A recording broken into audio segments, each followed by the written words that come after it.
Hello everyone, I am Mano Scaling, and I am here to help you today. I know you use this video to fall asleep, so before that, please like the video and subscribe to the channel, and also tell me where you are from and what time you are watching. Now get comfortable and relax. My name is Marcus Reed. I'm 34, and the first mistake I made at Ocala National Forest was thinking the woods knew my footsteps. What happened there last October still wakes me up at night.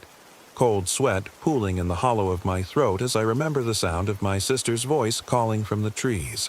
3 days after we buried what was left of her. I should start at the beginning, back when Sarah was still Sarah, before the forest took her and sent something else back wearing her face. We'd planned the RV trip for months. Sarah had just finished her residency at Tampa General, and I'd finally gotten my landscaping business stable enough to take a week off. Our parents thought we were crazy. Two 30-somethings taking a sibling bonding trip in a rented Winnebago through Central Florida's backwoods. But Sarah had been different since medical school, distant in a way that worried me. Dark circles under her eyes, a nervous habit of checking her phone even when it hadn't buzzed. She needed this. We both did. The Ocala National Forest sprawled across 383,000 acres of scrubland, pine forests and swampland north of Orlando. Sarah had picked it specifically because it was one of the few places in Florida where you could truly disappear from civilization. Cell service was spotty at best, and some of the camping areas were accessible only by dirt roads that wound through miles of Spanish moss and palmetto thickets. We'd reserved a spot at Salt Springs Recreation Area, but Sarah convinced me to take a detour on our second day. She'd found references online to an old logging road that led to a primitive camping area called Whisper Pine Hollow, a place that didn't appear on any official park maps but showed up in scattered forum posts from hardcore survivalists and off-grid enthusiasts. "Come on, Marcus," she'd said, spreading a hand-drawn map across our tiny dinette table. "When's the next time we'll have a chance to camp somewhere completely untouched? No bathroom facilities, no other campers, just us and the real Florida wilderness." The Sarah I remembered from childhood had been cautious to a fault, the type of kid who'd make our parents sign permission slips before riding her bike to the corner store. But this new Sarah, this post-residency Sarah, seemed hungry for risk in a way that made my stomach twist. Still, I was her big brother. I'd been protecting her since she was 5 years old and broke her arm falling from the tire swing I'd hung too high. If she wanted to go off the beaten path, I'd make sure she stayed safe. The mistake was thinking I could. We left Salt Springs early Thursday morning, our 32-foot Winnebago groaning along increasingly narrow dirt roads that seemed to swallow our tire tracks behind us. The GPS had lost signal after the first mile, and Sarah navigated using her hand-drawn map and a compass our grandfather had given her. "Left at the dead cypress," she called out, checking her notes. "Then, straight for 2 miles until we see the old fence post with the metal tag." The forest pressed closer with each turn. Ancient live oaks draped in Spanish moss formed a canopy so thick that noon felt like twilight. Palmetto fronds scraped against our windows with sounds like fingernails on glass, and more than once I had to get out and move fallen branches from our path. "You sure about this?" I asked after we'd been driving for nearly an hour. "This road looks like it hasn't been used in years." Sarah was bent over her map, pencil tucked behind her ear. The forum post said it was overgrown. That's what makes it special. It's like stepping back in time to what Florida was like before development. What she didn't mention was how the trees seemed to lean inward as we passed, or how the normal sounds of a forest, bird calls, insect buzzing, the rustle of small animals, had gradually faded to nothing. By the time we reached Whisper Pine Hollow, the only sound was our engine and the whisper of wind through Spanish moss. The camping area was a small clearing maybe 50 feet across, ringed by towering longleaf pines. A fire ring made of blackened stones sat in the center, and someone had built a rough picnic table from pine logs. It should have felt peaceful.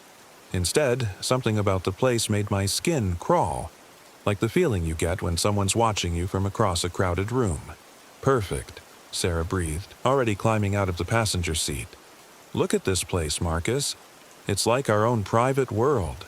I forced a smile and started the process of setting up camp. The RV's generator hummed to life, and I ran the leveling jacks down until we were stable. Sarah busied herself collecting firewood, humming tunelessly as she worked. For the first time in months, she seemed genuinely happy. That should have been my second warning sign. We spent the afternoon exploring the immediate area. A faint trail led away from the clearing toward what Sarah's map indicated was an old sinkhole. Though the path was so overgrown, we turned back after 20 minutes. As the sun began to set, we returned to camp and got our first fire going. "Remember when Dad used to take us camping at Miyaka?" Sarah asked, poking at the flames with a stick. "You were so convinced there were alligators in every shadow." "There were alligators," I said. "That's why they put up all those warning signs. You made me sleep in the middle of the tent so they'd have to eat you first." She laughed, but it sounded forced, like she was trying too hard to recapture something that was already gone. We cooked hot dogs over the fire and opened a couple of beers. As full darkness settled over the forest, I became aware of how complete the silence was. No owls hooting, no insects chirping, no distant sound of traffic or aircraft. Just the pop and hiss of burning wood and our own voices. "It's quiet out here," I said. Sarah nodded, staring into the flames. "Peaceful." But it wasn't peaceful. It was the kind of quiet that makes you hold your breath, like the forest itself was listening. We turned in around 10, Sarah taking the bed over the cab while I converted the dinette into my sleeping area. The RV felt cramped and vulnerable surrounded by all those trees, but the familiar hum of the refrigerator and the soft glow of the LED strips were comforting. I was nearly asleep when I heard Sarah's voice. "Marcus, you awake?" "Yeah. What's up?" "Do you hear that?" I listened. Nothing but the gentle whisper of wind through pine needles. "Hear what?" "Like singing. Very soft." I strained my ears but caught nothing. Probably just the wind. These old pines make all kinds of sounds. Maybe. But she didn't sound convinced. I dozed fitfully, waking several times to check the locks on our door and windows. Each time, the forest seemed a little closer, the trees leaning in like curious giants. Once, around 2 a.m., I could have sworn I heard footsteps circling our RV, but when I peered through the window blinds, I saw nothing but darkness. Friday morning brought no relief. If anything, the oppressive quiet seemed worse in daylight. Sarah was already up when I emerged from my makeshift bed, standing at the kitchen window with a cup of coffee. "Sleep okay?" I asked. "Not really." She turned to face me, and I was startled by how pale she looked. I kept hearing things.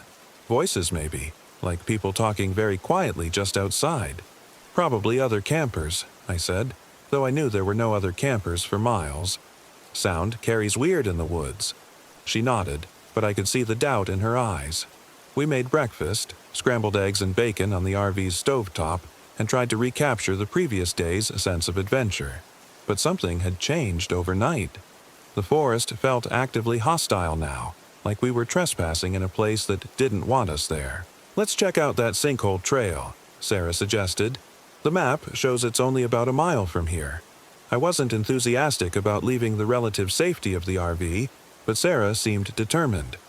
We packed water bottles and a basic first aid kit, and I made sure to bring my father's old buck knife and a GPS unit, even though the latter hadn't shown a signal since we'd entered the forest. The trail was even more overgrown than I'd remembered from our brief exploration the day before. Palmetto fronds and saw grass crowded the path, and hanging Spanish moss created a tunnel-like effect that blocked most of the sunlight. We had to push through spider webs every few yards, and the air grew thick and humid as we moved deeper into the forest. "This is ridiculous," I said after we'd been walking for 20 minutes. "We should turn back." "Just a little further," Sarah insisted. She was about 10 feet ahead of me, moving with a confidence that seemed unnatural given how difficult the terrain was. "I can see it opening up ahead." She was right. The trail suddenly emerged into a circular clearing maybe 100 feet across. In the center was the sinkhole, a perfectly round depression about 30 feet in diameter, dropping away into darkness. The walls were limestone, carved smooth by centuries of water flow, and a few stunted trees clung to the edges. But what caught my attention wasn't the sinkhole itself. it was what surrounded it. Someone had arranged stones in concentric circles around the depression, each ring about 6 feet apart. The stones weren't natural. They were carved, covered in symbols that looked like they belonged in a museum, not a Florida forest. And between the stone circles, driven into the ground at regular intervals, were wooden stakes topped with small bundles of what looked like hair and feathers. Jesus, I breathed. What is this place? Sarah was already walking toward the sinkhole, seemingly oblivious to the obvious ritual setup. It's beautiful, she said. Look how deep it goes. I grabbed her arm before she could get too close to the edge. Sarah, we need to leave. Now. Why? It's just an old sinkhole. Look around you. I gestured at the stone circles, the stakes, the way the trees seemed to lean away from the clearing as if afraid to get too close. Someone's been using this place for something, and I don't want to find out what. For a moment, her face went blank, like she was listening to something I couldn't hear. Then she blinked and seemed to see the ritual setup for the first time. Oh, God, she whispered. Marcus, what is this? I don't know, and I don't want to know. We're leaving. But as we turned to go, I realized I couldn't remember which direction we'd come from. The tree line looked identical in every direction, and the path we'd followed seemed to have vanished entirely. Which way? Sarah asked, and I could hear the first note of panic in her voice. I pulled out the compass, but the needle spun wildly, unable to find magnetic north. My phone showed no signal, and the GPS unit displayed only a blank screen. Stay calm, I said, more to myself than to her. We'll walk in a straight line until we hit the trail, then follow it back. We picked what seemed like the most likely direction and started walking. But after 20 minutes of pushing through increasingly thick undergrowth, we hadn't found any trace of a trail. Worse, when I looked back, I couldn't see the sinkhole clearing anymore. It was as if the forest had swallowed it up behind us. Marcus, Sarah said quietly, I think we're lost. The next 4 hours were a nightmare of wrong turns and false trails. Every direction looked the same. Endless pine trees draped in Spanish moss, palmetto thickets that tore at our clothes, and a canopy so thick that we couldn't get a bearing on the sun. My phone remained dead, the compass useless, and the GPS showed only static. By late afternoon, we were exhausted, scratched up from pushing through thorns, and no closer to finding our way back to the RV. Sarah had grown increasingly quiet, responding to my attempts at conversation with single-word answers. When she did speak, it was to make observations that made my skin crawl. The trees are watching us, she said at one point. Sarah, no, look at them. Really look. See how they turned to follow us? I looked, and for a terrifying moment I could almost see what she meant. The moss-draped branches did seem to shift as we passed, like massive arms reaching out to grab us.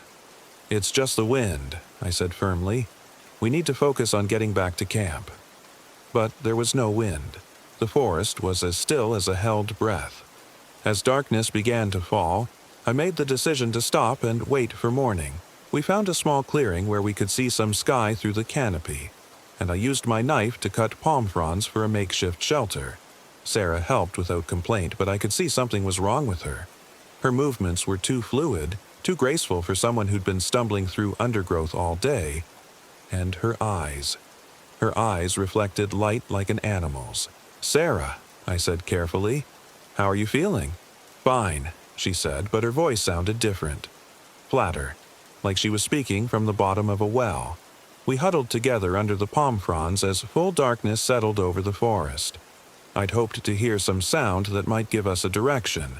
A highway, an aircraft, anything that would tell us which way civilization lay. Instead, the silence was absolute, broken only by our own breathing. Around midnight, Sarah began to hum. It was the same tuneless melody she'd been humming when we first arrived at Whisper Pine Hollow, but now it seemed to echo strangely in the darkness, as if the trees themselves were picking up the sound and passing it along. I was about to ask her to stop when I realized the humming was coming from the wrong direction. Sarah was lying next to me, breathing deeply in sleep, but the humming was coming from somewhere in the trees above us. I lay perfectly still, afraid to move, as the sound circled our makeshift shelter. It wasn't one voice. It was many, harmonizing in a way that made my teeth ache. And slowly, gradually, the humming began to resolve into words. Come home, come home, come back to us. I must have dozed because the next thing I knew, Sarah was shaking me awake. Pale dawn light filtered through the canopy and birds were actually singing. The first natural sounds I'd heard since we'd entered the forest. Marcus, wake up. I found the trail. I sat up, blinking away the memory of voices in the darkness. What trail? The one back to the RV. I got up early to look around and I found it about 50 yards that way. She pointed through the trees. We must have walked right past it yesterday. Relief flooded through me as we packed up our meager camp and followed Sarah through the forest. Sure enough, after a few minutes of walking, we emerged onto what was unmistakably a trail. Not the overgrown path we'd taken to the sinkhole, but a clear, well-maintained trail that I was certain hadn't been there the day before. Thank God, I breathed. How did you find this? I heard voices, Sarah said casually. They led me right to it. The walk back to our campsite should have taken 30 minutes. Instead, it took nearly 3 hours because every time I thought we were getting close, the trail would fork or curve in an unexpected direction. Sarah seemed to know exactly where we were going, leading confidently even when the path split into multiple options. But something about her certainty made me nervous.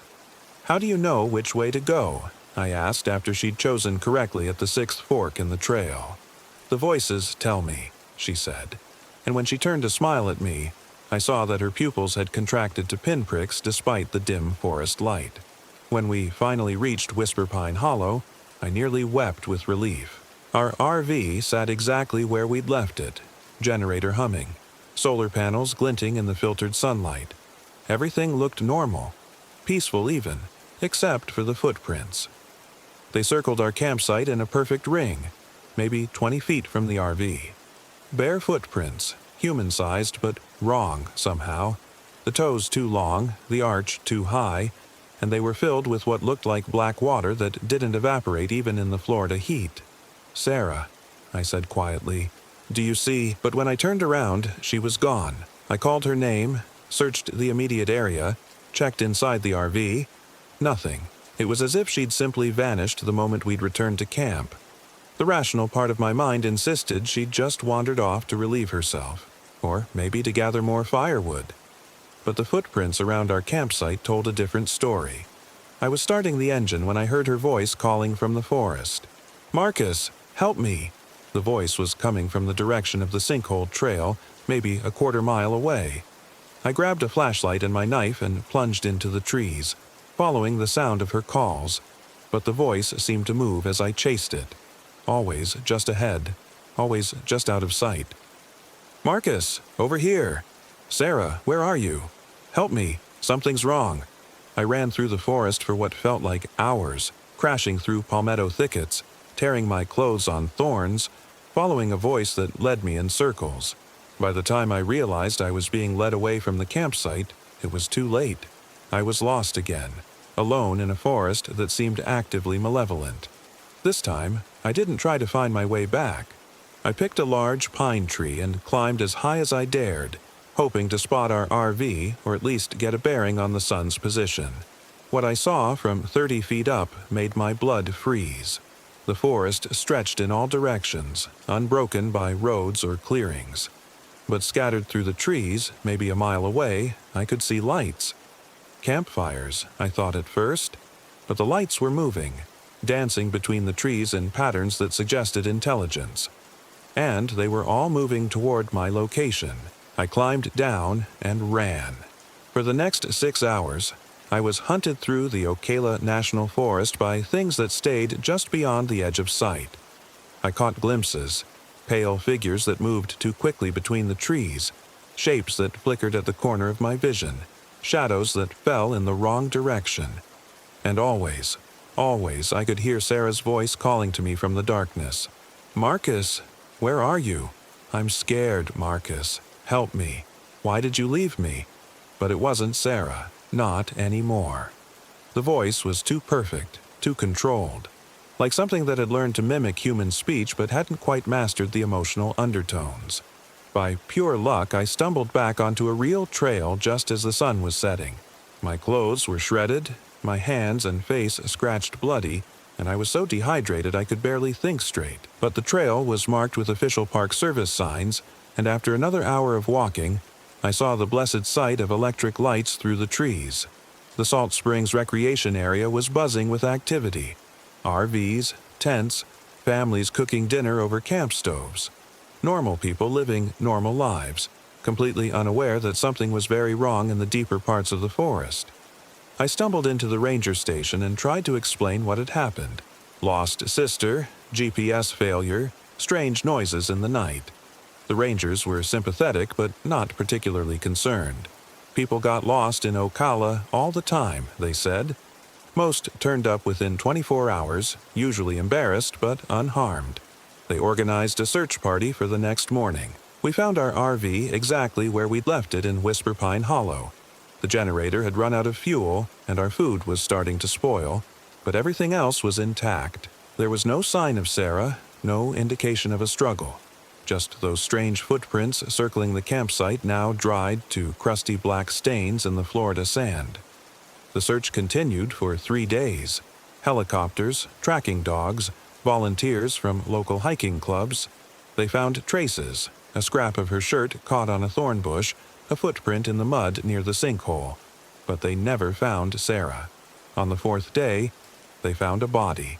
It was in the sinkhole, floating face down in the black water at the bottom. The rangers said she must have fallen in during the night, probably disoriented after getting lost. Accidental death, case closed, but I knew better. I'd seen the body they pulled out of that hole, and whatever it wasn't my sister. Oh, it looked like her. Same height, same build, same strawberry blonde hair. But when they turned it over, the face was wrong. The features were too sharp, the skin too pale, and the eyes were solid black, like pools of the same dark water that had filled those footprints around our campsite. I tried to tell them. I called the sheriff's office, the state police, anyone who would listen. But what was I supposed to say? That my sister had been replaced by something that lived in the forest? That the body they'd found was some kind of changeling? They thought I was suffering from grief and trauma. Recommended counseling, prescribed anti-anxiety medication, suggested I take some time off work to process my loss.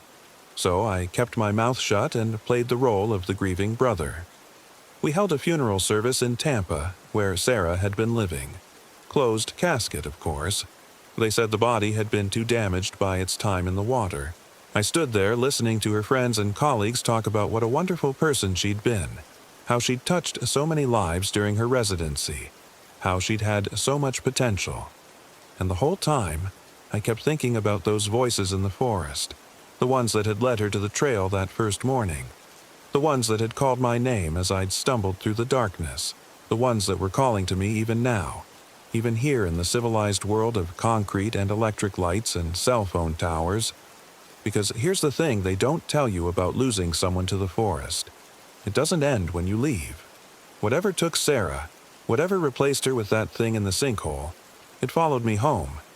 I hear her voice sometimes, late at night when the air conditioning cuts off and the house goes quiet. She calls my name from the kitchen, or from the backyard, or from the bathroom down the hall. When I go to investigate, there's never anyone there. But sometimes I find wet footprints on the floor, and they always lead toward the sliding door that opens onto my back patio. Last week, I installed security cameras around my house. Motion activated, infrared capable. The works. The first night, they captured something standing at the edge of my backyard, just beyond the reach of the floodlights. It looked like Sarah. Same height, same posture, same way of holding her head slightly tilted when she was listening for something. But when the motion sensor triggered the floods, the figure didn't move like a human. It flowed backward into the darkness, dissolving into shadows like smoke. I've stopped sleeping, stopped going to work. My friends think I'm having a breakdown, and maybe I am. But I know what I saw in that forest, and I know what's been visiting my house. The thing that took my sister's place isn't done with me yet. Sometimes, when I'm sitting here in my living room at 3 in the morning, all the lights on, all the doors locked, I can hear humming from outside. That same tuneless melody Sarah used to hum, the one that echoed through the trees in Whisper Pine Hollow. And sometimes, if I listen carefully, I can make out words in the humming. Come home, come back to us. The worst part is, I'm starting to want to. I'm starting to remember that perfect silence in the forest, that sense of being watched by something vast and patient and ancient. The normal world feels thin now, like tissue paper stretched over something terrible and wonderful. I catch myself driving toward Ocala on weekends, taking the back roads that lead to those old logging trails, because I think I understand now what happened to Sarah. She didn't get lost in the forest. She got found. Whatever lives in those deep places, whatever made those stone circles around the sinkhole, it recognized something in her that I couldn't see. Some hunger, some longing for something beyond the ordinary world of medical residencies and career plans and family expectations. It gave her what she was looking for, and now it's offering the same thing to me.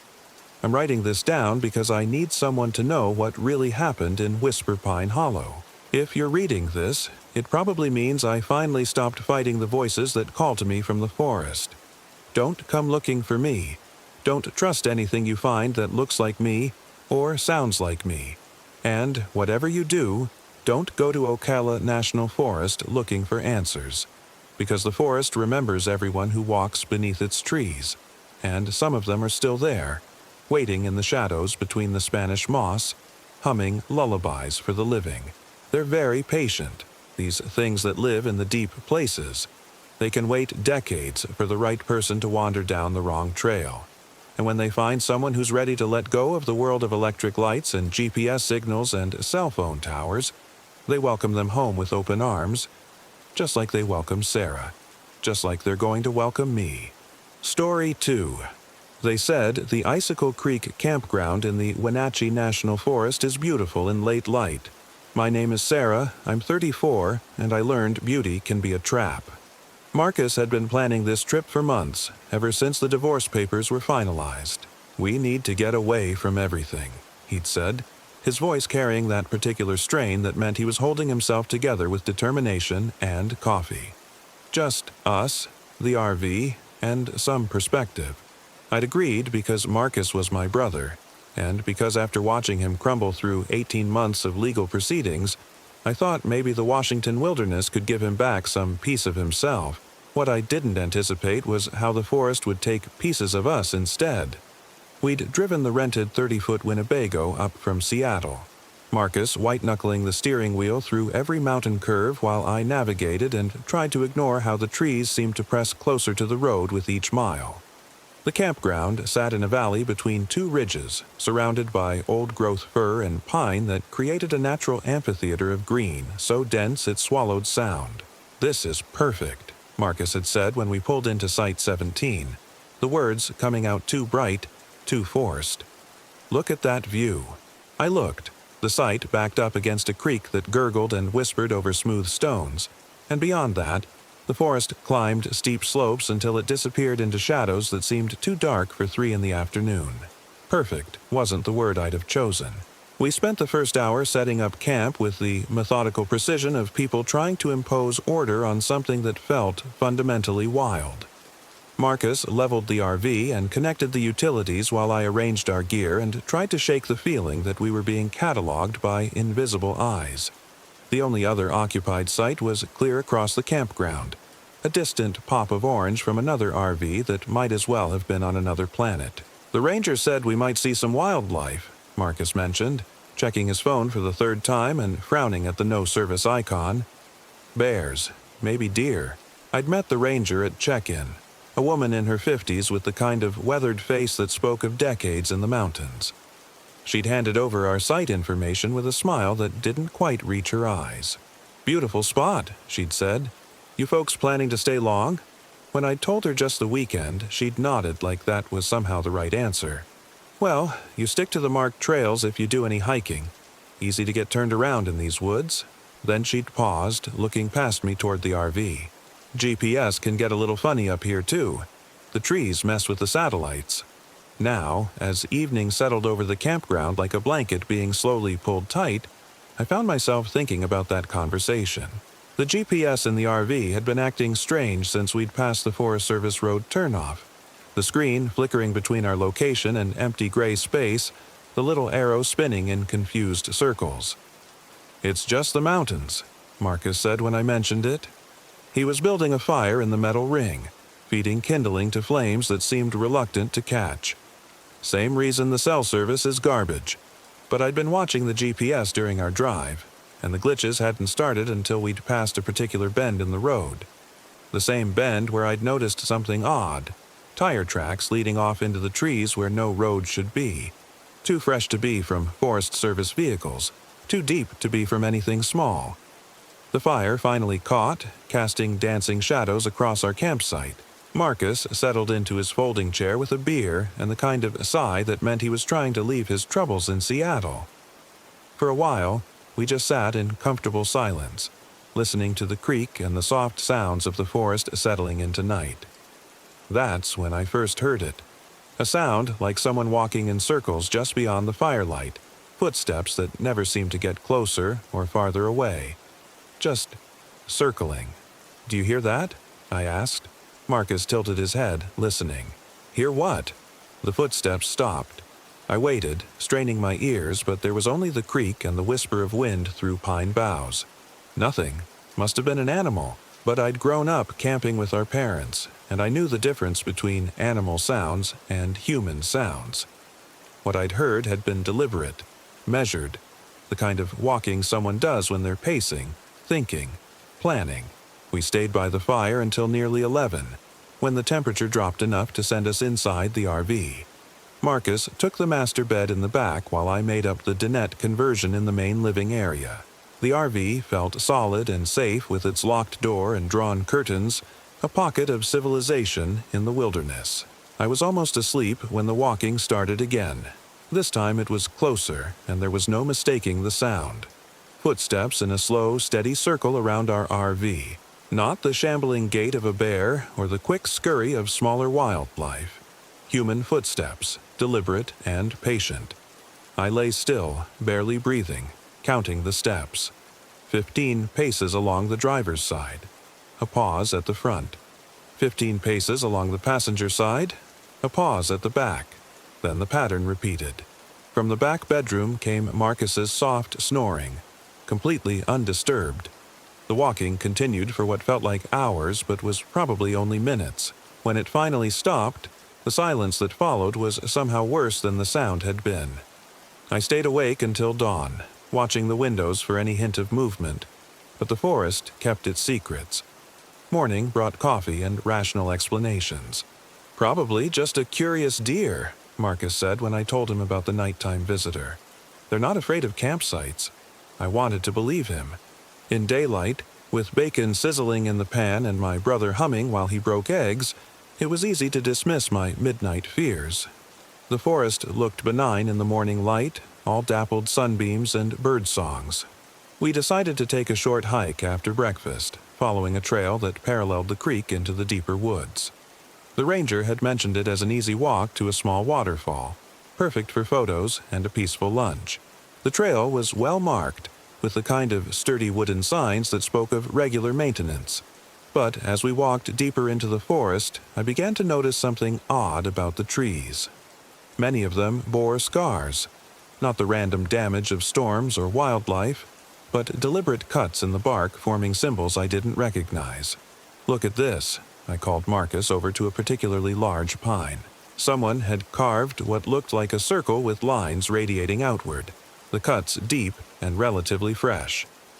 Marcus frowned, running his fingers over the carving. Probably just kids, or some wannabe mystic marking their territory.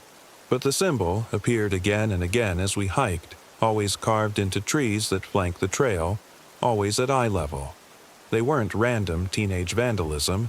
They were markers, guides, signs for someone who knew how to read them. The trail wound higher into the mountains, following the creek's meandering path through stands of old-growth timber. We'd been walking for about an hour when Marcus suddenly stopped. "Where's the trail?" he said. I looked around, realizing with a chill that the worn path we'd been following had simply ended. We stood in a small clearing surrounded by unmarked trees, with no visible trail in any direction. "It has to be here somewhere," I said, but even as I spoke I was pulling out my phone to check our location. No signal, and the GPS app showed only gray static. Marcus was doing a slow turn, studying the tree line. We couldn't have gotten off the trail. We were right on it. We spent 20 minutes searching the edge of the clearing, looking for any sign of the path we'd arrived on. But the forest seemed to have erased our route, leaving us in a pocket of wilderness that felt increasingly isolated with each passing moment.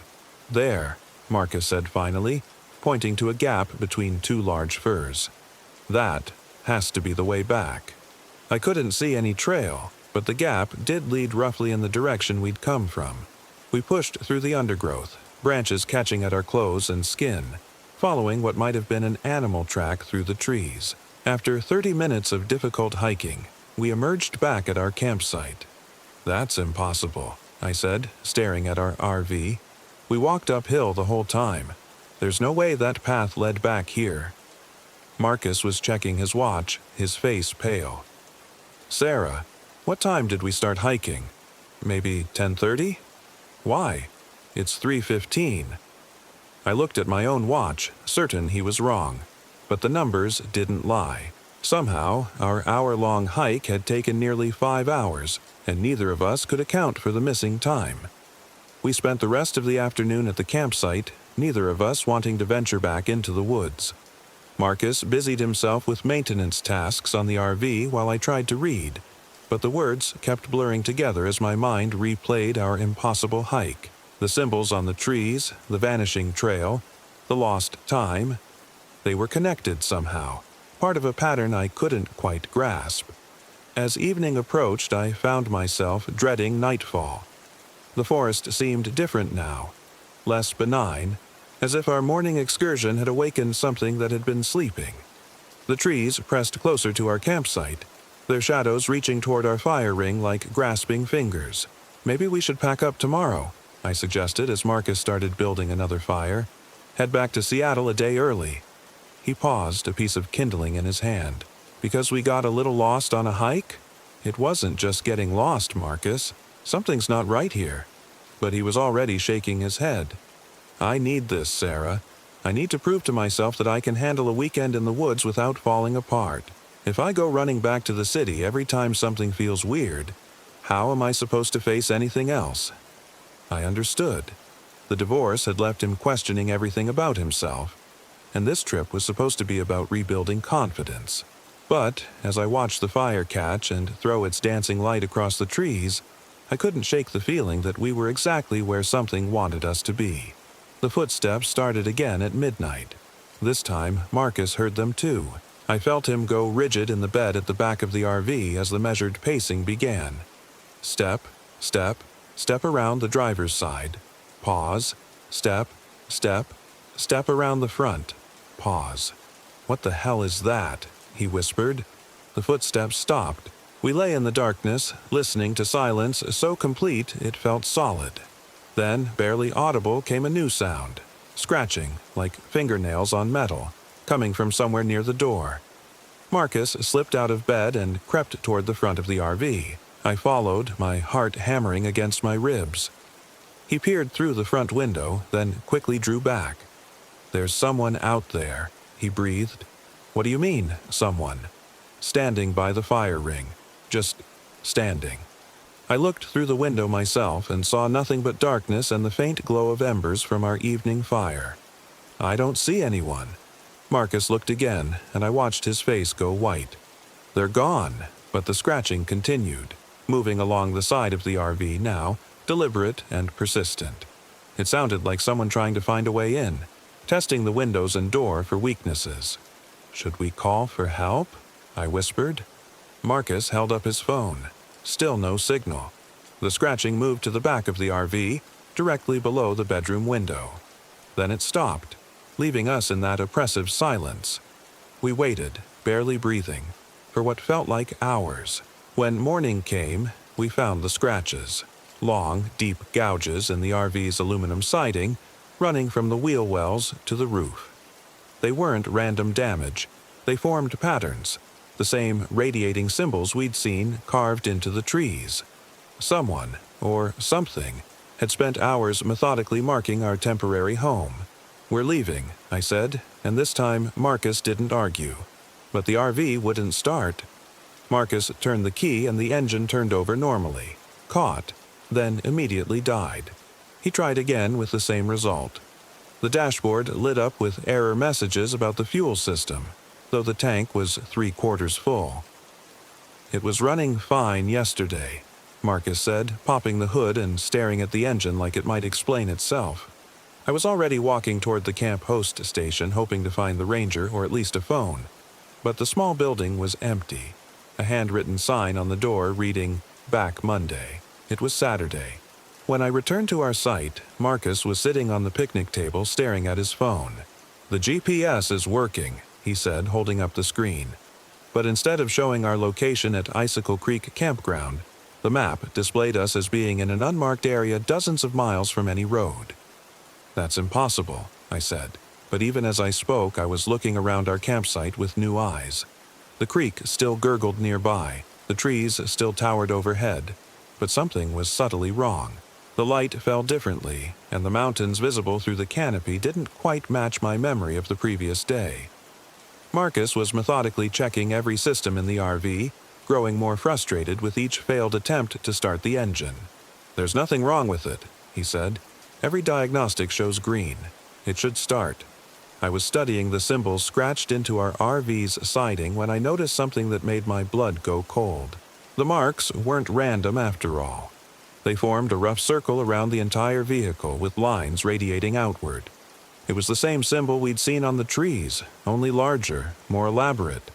"Marcus," I said quietly, "I think we're in a circle." He looked up from the engine. "What do you mean?" I pointed to the scratches, then to the trees surrounding our campsite. Now that I was looking for it, I could see the pattern. Every tree within about 30 yards of our RV bore the carved symbol, creating a rough ring around our site. "We're not supposed to leave," I said. That's when we heard the voices. They came from the forest, carried on a wind that seemed to blow from all directions at once. Multiple voices, speaking in unison. Words I couldn't quite make out, but that raised the hair on my arms. The voices were calling something, or to something, in a rhythm that made my teeth ache. Marcus grabbed my hand. "Sarah, look." People were emerging from the tree line, dozens of them moving in perfect synchronization toward our campsite. Men, women, children, all dressed in hiking clothes, all with the same fixed smile, all walking in that measured pace I'd heard circling our RV. "Get inside," Marcus said, but I was already moving. We locked ourselves in the RV and drew all the curtains, but we could still hear them outside. The footsteps had multiplied into a complex rhythm, dozens of people walking in patterns around our trapped vehicle. The voices grew louder, more insistent, and I finally understood what they were chanting. "Come out! Come out! Come out!" Through a gap in the curtains, I caught glimpses of them. They moved like dancers in a rehearsed performance, weaving between the trees, always maintaining their formation. But their eyes were wrong. Too wide, too bright, like people in the grip of religious ecstasy. "What do they want?" Marcus whispered. The chanting stopped. In the silence that followed, I heard a new sound, scratching on the RV's roof. Something was up there, moving around directly overhead. A voice spoke from above us, clear and conversational. "We've been waiting for you." It was the ranger's voice, the woman who'd checked us in, but there was something wrong with it. The words were hers, but the tone was off, like someone reading from a script without understanding the meaning. "Waiting for what?" Marcus called out. To complete the circle, more scratching on the roof, and I realized with horror that they were carving symbols into the metal. We could hear them cutting through the aluminum, methodical and patient. "The circle needs to be closed," the ranger's voice continued. "You're the final piece." Through the windows, I could see that the people had arranged themselves in a perfect ring around our RV, all facing inward, all with that same unnatural smile. Children stood next to adults, families grouped together, but their unity felt wrong, less like community and more like a hive mind. "Sarah," Marcus whispered. "Look at their feet." I looked down and felt my sanity slip another notch. None of them were touching the ground. They hovered inches above the forest floor, swaying slightly in a wind I couldn't feel. The scratching on the roof intensified, and I could smell something burning. Not wood or metal, but something organic and wrong. The air in the RV grew thick and hard to breathe. "We have to run," I said. Marcus nodded, his face gray with terror. He crept to the driver's seat and turned the key. This time, the engine caught and held. "Now," he said. I threw open the door and we ran, leaving everything behind except our terror. The circle of floating people turned to track our movement, their smiles never wavering, but they made no move to follow. They just watched as we sprinted toward the camp road, their eyes reflecting the moonlight like animals. We ran until our lungs burned and our legs gave out, collapsing beside the Forest Service road where it met the highway. Marcus's phone had 1 bar of signal, enough to call 911. The sheriff's deputy who responded was kind but skeptical. He drove us back to the campground at first light, but Site 17 was empty. No RV, no people, no sign that we'd ever been there. The scratched symbols on the trees were gone. The site looked pristine and untouched. "Sometimes the mountains play tricks on people," the deputy said gently. "Altitude, isolation, stress, it can make you see things." We filed a report about the stolen RV and drove back to Seattle in a rental car. The insurance company was sympathetic but firm. There was no record of our RV ever being at Icicle Creek Campground. The campground itself, according to their investigation, had been closed for renovations all season. Marcus sold his house 3 months later and moved to Phoenix. He says the desert feels safer, more honest. We don't talk about that weekend, but sometimes I catch him staring at maps of the Southwest, tracing routes that carefully avoid anything green. I still live in Seattle, but I've never gone camping again. Sometimes, late at night when the rain is drumming on my windows, I hear them. Footsteps in a measured circle around my apartment building. When I look outside, there's never anyone there. But the next morning, I sometimes find symbols scratched into the concrete near the building's entrance. They're waiting for me to come back and complete the circle. I know this with the same certainty I know my own name. The ranger was right. We were the final piece of something that had been building for a long time in those mountains. Something that needed to be closed to become whole. I've researched Icicle Creek Campground extensively. According to official records, it's existed for 30 years and has an excellent safety record. But when I dig deeper into local newspaper archives, I find strange stories. Families who vanish for days and return with no memory of where they've been. Hikers who speak of getting lost and finding themselves in camps that shouldn't exist. People who describe symbols carved into trees and voices in the forest calling them home. The stories always end the same way. The missing people are found, unharmed but changed. They move away from the mountains, but they never really escape. And sometimes years later they're reported missing again. Their cars found parked at trailheads with no sign of their owners. I keep my curtains drawn now and avoid looking at maps of Washington State. But I dream about the forest, about that circle of smiling people floating above the ground, and I wake up knowing that someday I'll go back. Not because I want to, but because some choices aren't really choices at all. The circle needs to be closed, and I'm still the final piece. Story 3. I'm Marcus, 34. I came to Hoosier National Forest to stop dreaming about the past, but the past was already waiting between the pines. The RV's engine coughed as I pulled into the primitive campground off Forest Road Winooshite, deep in the Indiana wilderness. 3 days of solid driving from Phoenix had left my hands cramped around the wheel and my mind still circling the same bitter thoughts. Sarah's laugh. The way she'd packed her books first, then her clothes, like she was already mentally gone before her body followed. The empty space in our bed that had grown wider each night until I couldn't stand sleeping in it anymore. So I'd bought this used Winnebago, loaded it with enough supplies for a month, and pointed it toward the thickest patch of green I could find on the map. Hoosier National Forest promised 200,000 acres of nothing but trees, wildlife, and blessed silence. No cell towers, no neighbors, no memories of a woman who'd decided I wasn't enough. The campground was smaller than I'd expected. Just 6 numbered sites carved out of the forest, each one isolated by thick stands of oak and maple.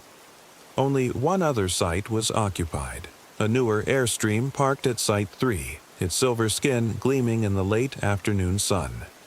I pulled into Site 5, as far from the other camper as possible. As I leveled the RV and hooked up my water, I caught glimpses of my neighbor through the trees. A woman, maybe 40, with graying brown hair pulled back in a ponytail.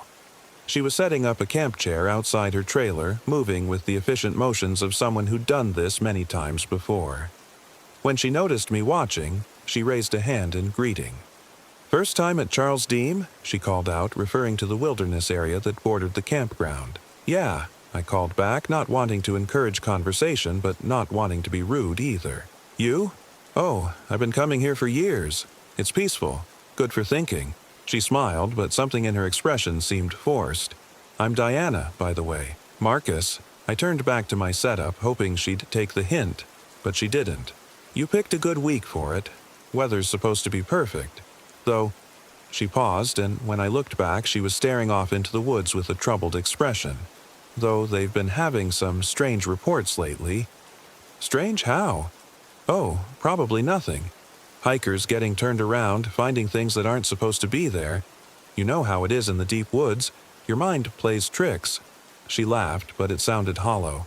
"The rangers put out a bulletin about an old ranger station that some folks have been stumbling across.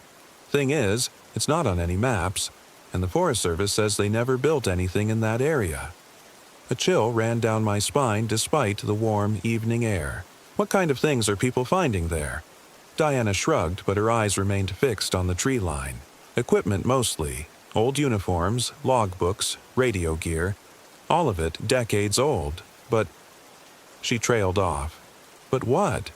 "But the logbooks have entries from last week." She finally looked at me, and I could see genuine unease in her face. "Look, I'm probably just spooked by campfire stories. But if you're planning any serious hiking, maybe stick to the marked trails, okay?" I nodded, though part of me was already intrigued despite myself. After 20 years as a systems analyst, I'd learned to be skeptical of things that didn't add up. A ranger station that shouldn't exist, with fresh entries in old logbooks? It sounded like someone's idea of a prank. "Thanks for the heads up," I said, meaning it. Diana smiled again, this time more genuinely. "Well, I'll let you get settled. If you need anything, just holler." As darkness crept between the trees, I cooked a simple dinner on my camp stove and tried to enjoy the silence I'd driven so far to find. But the quiet felt different here. Not peaceful, but expectant, like the forest was holding its breath. I'd brought a stack of books thinking I'd finally have time to read without distractions. But when I opened the first one, a thriller about a man whose wife disappears, Sarah's face stared up at me from every page. I closed it and reached for my phone instead, forgetting there was no signal this deep in the woods. Around 10 o'clock, I heard Diana's generator shut off and her lights went dark. The only sounds now were the whisper of wind through leaves and the distant call of an owl. I should have felt relaxed, but instead I found myself straining to hear something else. Footsteps, voices, anything that might explain the weight of unease settling over the campground. I was just drifting off when I heard it. The crackle of a radio. Faint but unmistakable. Static and voices, too distant to make out words but close enough to be real. I sat up in bed, listening. The sound seemed to be coming from deeper in the forest, maybe half a mile away. After a few minutes, it faded into silence. The next morning, I mentioned it to Diana while we both made coffee. "Radio chatter?" She frowned, stirring instant coffee with a plastic spoon. "That's odd. The rangers use different frequencies, and they don't usually patrol this area at night." She paused. "You sure it wasn't a CB radio? Sometimes truckers on the highway can bleed through." "Highway's 20 miles from here," I pointed out. "True." She looked troubled again. "Maybe I'll ask at the ranger station when I head into town later. Speaking of which, you need anything? I'm making a supply run." I almost said no, then remembered I'd forgotten to buy batteries for my flashlight. Actually, yeah, D batteries if you can find them. No problem. She hesitated. Marcus, about that radio thing, maybe don't go looking for it, okay? This place has a way of getting under your skin if you let it. After she left, I spent the morning exploring the immediate area around my campsite. The forest was beautiful in a way that made you understand why people wrote poems about trees. Massive oaks towered overhead, their canopy so thick it filtered the sunlight into cathedral beams. Wildflowers carpeted the forest floor in splashes of purple and yellow. Birds called from the branches, and somewhere in the distance I could hear the musical babble of a creek. But there was something else too, a sense that I was being watched.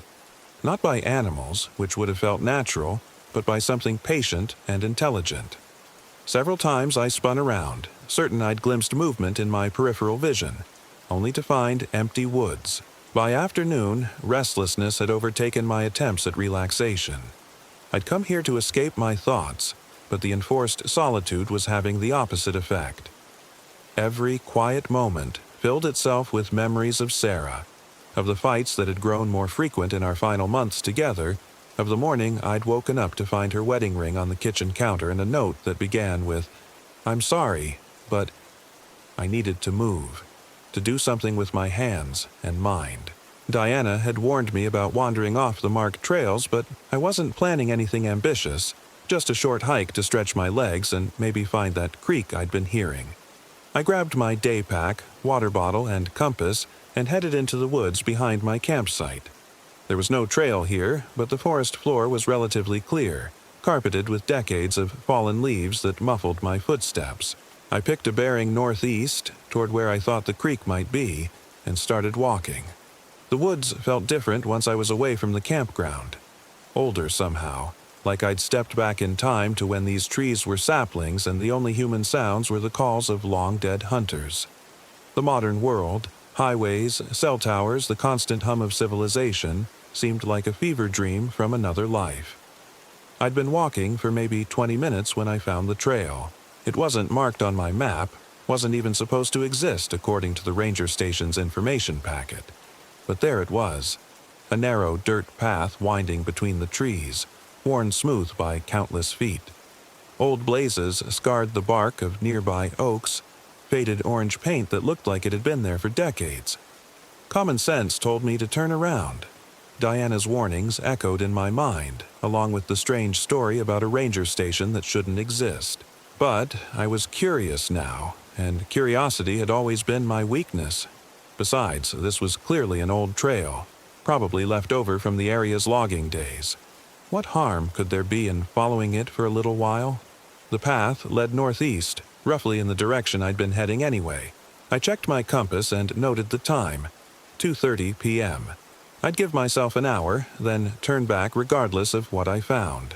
The trail was well maintained despite its age, cleared of fallen branches and debris.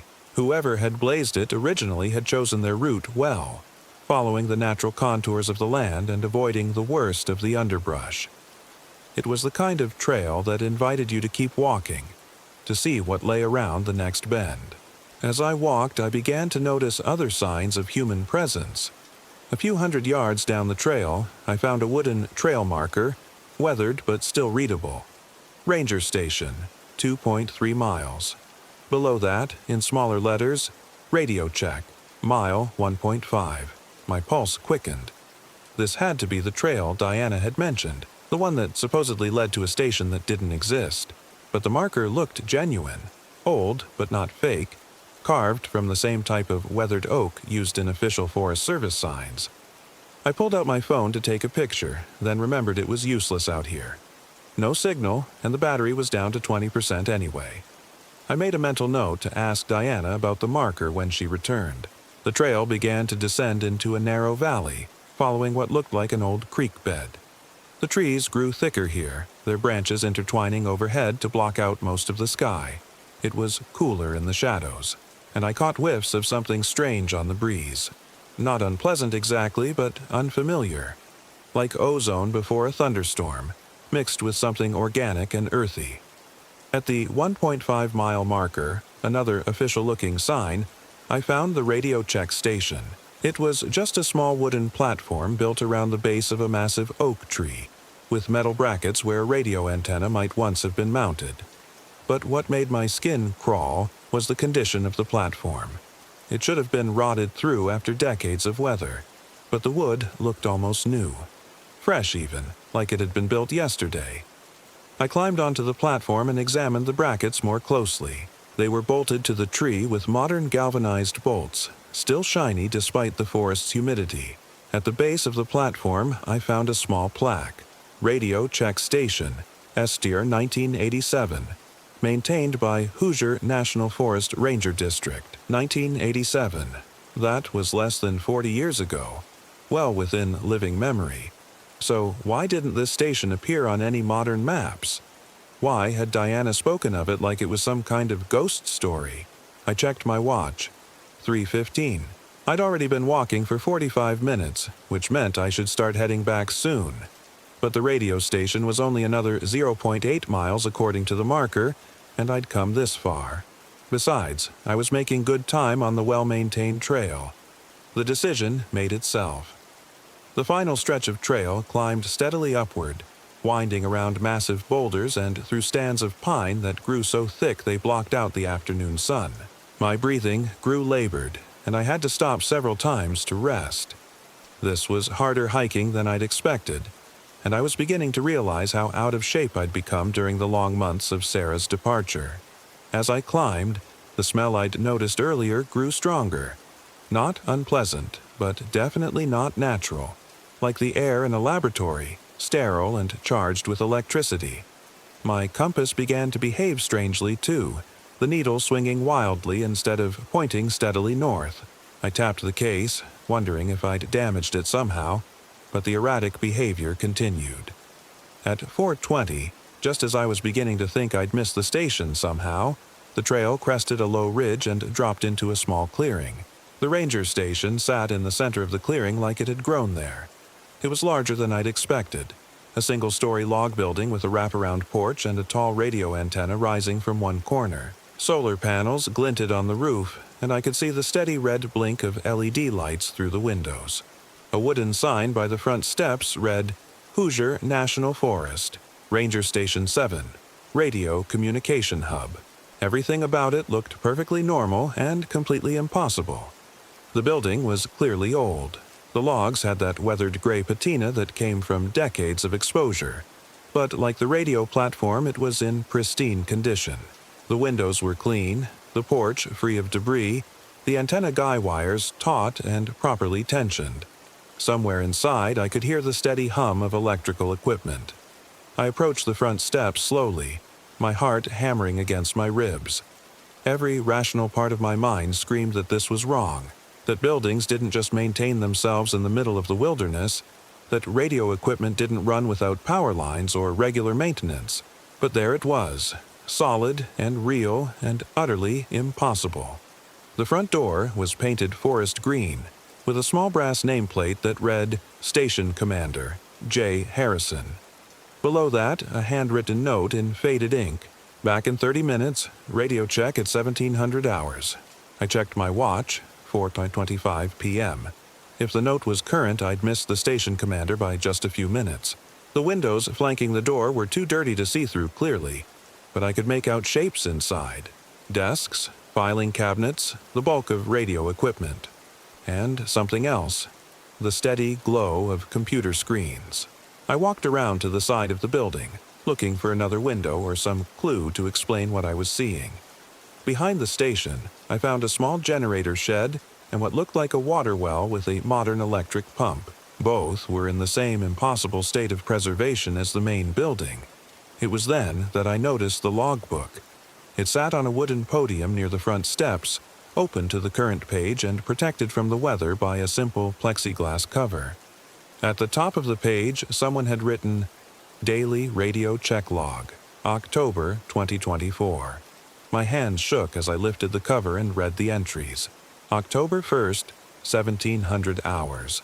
All stations reporting normal. Weather clear. J. Harrison, October 2nd, 1700 hours. Static interference on Channel 7. Investigating. J. Harrison. October 3rd, 1700 hours. Interference resolved. New campers at Site 5. J. Harrison. The blood drained from my face. October 3rd was today, and Site 5 was where I was camped. Someone had been watching me. I flipped back through the pages, finding entries dating back months, then years. The handwriting varied. Sometimes the careful block letters of J. Harrison. Sometimes the flowing script of M. Rodriguez. Occasionally the cramped scrawl of T. Kim. All of them recent. All of them impossible.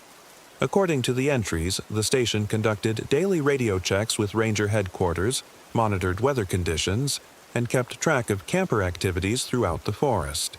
They noted wildlife sightings, trail conditions, and unusual incidents with the methodical precision of a functioning ranger station. But this station didn't exist. I was still staring at the logbook when I heard the radio crackle to life inside the building. Station 7, this is base. Radio check, over.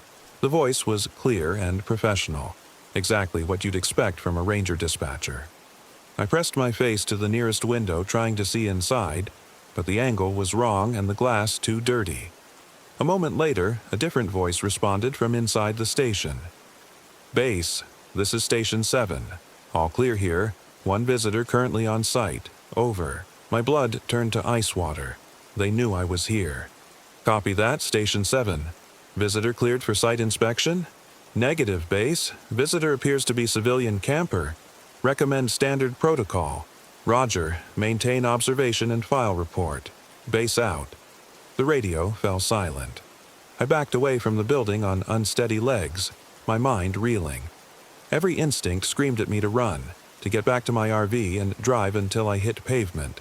But I forced myself to think rationally. Radio transmissions could be faked. Hell, maybe this whole thing was some kind of elaborate prank. Urban explorers or YouTube content creators setting up a fake ranger station to mess with hikers. But if it was a prank, it was the most elaborate one I'd ever seen. The building alone would have cost tens of thousands of dollars to construct and furnish. And the logbook entries went back years. Who would commit that much time and money to a joke that maybe a dozen people per year would ever see? I was still trying to make sense of it when I heard footsteps on the porch behind me. Can I help you? I spun around to find a man in a ranger uniform standing at the top of the steps. He was tall and lean, maybe 50 years old with graying hair and the kind of deep tan that came from spending most of your life outdoors. His name tag read J. Harrison, and everything about him looked completely normal except for his eyes, which seemed to look through me rather than at me. I was just hiking, I stammered. Found the trail and thought I'd check out the station. Harrison smiled, but it didn't reach those strange eyes. Well, you found us. Not many people do anymore. Trail's not on the newer maps, you know. Yeah, I noticed that. Why not? Budget cuts, he said smoothly. Station's still operational, but we're not officially part of the public trail system anymore. More of a research facility now. Research into what? The smile faltered slightly. Oh, this and that. Wildlife patterns, weather monitoring, that sort of thing. He stepped down from the porch, moving with a strange, fluid grace that made my skin crawl. You're the fellow camping at Site 5, aren't you? Marcus. I hadn't told him my name. More importantly, I was certain I hadn't given my name to anyone who might have relayed it to this station that supposedly didn't exist. How did you... Small forest, Harrison said, his smile returning. We like to keep track of who's visiting. Make sure everyone stays safe. These woods can be dangerous for people who don't know them well. There was something in his tone. Not quite a threat, but close enough to make my pulse spike. I should probably head back. It's getting late. Yes, you should. Harrison's eyes never left mine. Trail can be tricky in the dark, especially for someone not familiar with it. Easy to get turned around, end up somewhere you're not supposed to be. I nodded and started backing toward the tree line, every nerve ending screaming at me to get away from this man and his impossible station. But Harrison's voice stopped me. Marcus, I turned reluctantly. Stick to the marked trails from now on, okay? For your own safety. This time, the threat was unmistakable. I ran. Not immediately. I managed to walk calmly into the trees before my nerve broke, but once I was out of sight of the station, I ran like my life depended on it. Branches whipped at my face, roots caught my feet, but I didn't slow down until my lungs burned and my legs threatened to give out. When I finally stopped to catch my breath, I was completely lost. The trail was nowhere to be seen. I was standing in thick forest with no landmarks I recognized, no sign of the path I'd followed to reach the station. My compass still spun wildly, useless. The sun was sinking toward the horizon, and deep shadows were pooling between the trees. I fought down the panic rising in my throat and tried to think rationally. I'd been running roughly downhill, which meant the station was somewhere uphill behind me. If I could find the trail again, I could follow it back to the main trail system and from there to the campground. But 20 minutes of searching revealed nothing but more trees. The station had vanished as completely as if it had never existed. As darkness fell, I heard the radio chatter again. It was faint at first, just a whisper of static through the trees. But as I stumbled through the forest, trying to find anything that looked familiar, the voices grew clearer. Base, this is Station 7. Subject has left the immediate area. Copy, Station 7. Current location? Unknown. Subject appears to be disoriented. Recommend immediate retrieval protocol. Negative. Let him find his own way back. If he makes it to the campground, maintain surveillance. If not, the transmission cut off, leaving only static and the sound of my own ragged breathing. They were hunting me. I don't know how long I wandered through those woods. Time seemed to stretch and compress like taffy, minutes feeling like hours while hours passed in what felt like seconds. Twice I thought I saw lights through the trees, flashlights or lanterns moving in the distance, but when I tried to approach them, they vanished. The temperature dropped as the night deepened and I began to shiver in my light jacket. My water bottle was nearly empty and I had no food except for a granola bar in my pocket. If I didn't find my way back to the campground soon, I'd be spending the night in the forest with whatever else was out here. It was past midnight when I saw the glow. At first, I thought it was another false light, the kind that had been leading me in circles for hours. But this one was different, steady and warm, like campfire light filtered through canvas. I crept toward it carefully, afraid to hope. Diana's Airstream sat in the middle of a small clearing, exactly as she'd left it that morning. But something was wrong. The RV was glowing from within, not with electric light but with the warm, orange flicker of flames. And there was no sound, no generator, no radio, no movement at all. I approached the trailer slowly, my heart hammering against my ribs. The windows were too bright to see through, the glow too intense for any normal light source. As I got closer, I could smell something burning. Not wood or propane, but something organic and wrong. The door was standing open. I climbed the steps on unsteady legs and peered inside. The interior had been gutted by fire, but the flames cast no heat. The walls were blackened and warped, the furniture reduced to twisted metal skeletons, but the fire itself was cold as winter air. And in the center of the destruction, sitting in a camp chair that should have been ashes, was Diana.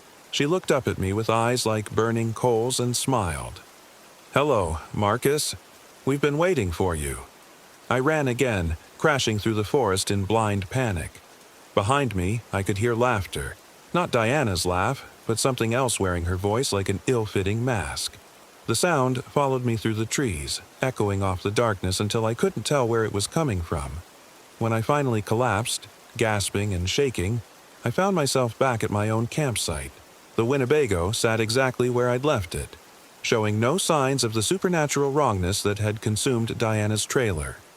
My camp chair was still positioned beside the cold fire ring, my water jug still sat on the picnic table, my awning was still extended exactly as I'd left it. I wanted to believe I'd imagined everything. The impossible ranger station, the radio voices, Diana's burned-out trailer. Shock and exhaustion could explain a lot. Maybe I'd gotten lost. Maybe I'd hallucinated from dehydration. Maybe the whole thing was some kind of stress-induced breakdown triggered by Sarah's departure. But when I checked my phone, The timestamp on my last photo showed I'd been gone for less than 2 hours. 2 hours. I'd hiked for what felt like 6 miles, spent time at the ranger station, gotten lost in the woods for what seemed like half the night, and found Diana's trailer transformed into something out of a nightmare. All in less than 2 hours. I locked the RV's door and checked every window before allowing myself to collapse onto the dinette. My hands were still shaking as I poured myself 3 fingers of whiskey from the bottle I'd brought for emergencies. This definitely qualified. The alcohol helped calm my nerves enough to think clearly. Whatever I'd experienced, whether real or imaginary, I needed to get out of here. In the morning, I'd pack up and drive back to civilization. I'd find a motel somewhere, maybe see a doctor about possible hallucinations, definitely find a therapist to help me process whatever psychological break I'd just experienced. But first, I needed sleep. I pulled down the RV's shades and converted the dinette into a bed, then lay down fully clothed with my boots still on. If something came for me in the night, I wanted to be ready to run. I was just drifting off when I heard the radio. This time, it was coming from inside the RV. I sat bolt upright, listening. The sound was faint but unmistakable. The crackle of static followed by a voice speaking too quietly to understand. It seemed to be coming from the dashboard area where my CB radio was mounted. But I'd never turned the CB on. I'd forgotten it was even there. I crept toward the front of the RV, following the sound. The radio's face was dark, showing no signs of power, but the speakers were definitely producing sound. As I got closer, the voice became clearer. Base, this is Station 7. Subject has returned to campsite, requesting permission to initiate direct contact. Permission granted, Station 7. Use standard integration protocol. Copy that, Base, Station 7, out. The radio fell silent. I grabbed the CB's microphone with trembling hands and keyed it. Hello? Who is this? What do you want? Nothing but static. I tried again. This is Marcus at Site 5. I don't know what kind of game this is, but I'm calling the police in the morning. This time, a different voice answered. Calm, professional, and utterly inhuman. There is no need for alarm, Marcus. We simply wish to talk. About what? About your future. About the choices you'll need to make. About what happens to people who find things they're not supposed to see. The blood in my veins turned to ice water. I won't tell anyone about the station. I just want to leave. Oh, Marcus. The voice carried a note of gentle amusement. You can't leave. Not anymore. The forest has claimed you now, just like it claimed Diana. Just like it claims everyone who wanders too far from the marked trails. That's impossible. Diana has been missing for 3 weeks, the voice interrupted. Her family filed a report with the county sheriff. Her trailer was found abandoned at Site 3, with no sign of where she went. The room spun around me. No, that's not right. I talked to her yesterday. She went to town for supplies. You talked to something wearing her face, yes. Something that's been practicing her voice, her mannerisms, her memories. The forest is very good at preservation, Marcus. It keeps things that interest it. I tried to speak, but no words came. The choice is simple, the voice continued. You can fight us, in which case you'll simply disappear like all the others. Or you can accept what's happening and become part of something larger than yourself. The forest needs caretakers, you see. People to maintain the stations, monitor the trails, ensure that those who stray too far don't make it back to spread inconvenient stories. You're insane. Am I? Tell me, Marcus, what brought you here? A failed marriage? A desire to escape your own life? The forest knew you were coming long before you did. It called to you through your pain, guided you to exactly where you needed to be. The truth of those words hit me like a physical blow. I had chosen this place almost at random, picking it from a dozen similar locations based on nothing more than a vague sense that it was right. But now that I thought about it, the choice hadn't felt random at all. It had felt inevitable. The station you found is one of 7 scattered throughout these woods. The voice continued. Each one staffed by people who made the same choice you're about to make. People who understand that some things are more important than the life they left behind. What happened to the real rangers? The ones who actually worked here? They became something better. Harrison has been with us for 40 years now. Rodriguez joined us in the 90s. Kim is our newest recruit. She found Station 4 just last spring while hiking alone after her divorce. Kim, divorced, just like me. You see the pattern, don't you, Marcus? The forest doesn't choose randomly. It finds people who are already lost, already broken, already searching for something to give their lives meaning. All we do is offer that meaning. I thought about my empty apartment back in Phoenix, the job that felt more meaningless every day, the friends who'd chosen sides after the divorce and mostly chosen Sarah. What exactly was I fighting to get back to? I need time to think. Of course you do, but don't take too long, Marcus. The forest is patient, but not infinitely so, and the longer you resist, the more unpleasant the integration process becomes. The radio fell silent, leaving me alone with my thoughts and the growing certainty that I was going insane. I spent the rest of the night pacing the narrow confines of the RV, jumping at every sound from outside. Wind in the trees sounded like footsteps. An owl's call became a human scream. The settling of the forest around me felt like a living thing adjusting its grip. As dawn broke through the windows, I made my decision. I was getting out of here. Supernatural forest or no supernatural forest. Whatever was happening to me, psychological break, elaborate prank, or genuine paranormal encounter, I'd be better equipped to deal with it from civilization. I'd pack up, drive to the nearest town, and call for help. But when I stepped outside to retract my awning, Diana was sitting at my picnic table. She looked exactly as she had 2 days ago. Graying hair and a ponytail, comfortable hiking clothes, friendly smile. No sign of the burned-out shell I'd seen in the forest. No hint of the inhuman thing that had worn her face in that impossible nightmare. "Morning, Marcus," she said cheerfully. "Sleep well?" I backed toward the RV's door, my hand fumbling for the handle. "You're not real." "Of course I'm real." She stood up slowly, hands visible and empty. "I'm as real as you are. More real than you'll be soon, if you keep fighting this. The radio said you've been missing for 3 weeks. Diana's smile faltered slightly. The radio says a lot of things, Marcus. Most of them true. Some of them aspirational. Time works differently here. I've been missing for 3 weeks, and I've been here for 2 days, and I've been here forever. All of those things are true. That doesn't make sense. Nothing about this makes sense from where you're standing. But step across the line, accept what we're offering, and it all becomes crystal clear." She gestured toward the forest, and for a moment I could swear I saw lights moving between the trees. Not flashlights this time, but something warmer and more welcoming, like windows glowing with lamplight, promising warmth and community and purpose. "What line?" "The one you're standing on right now."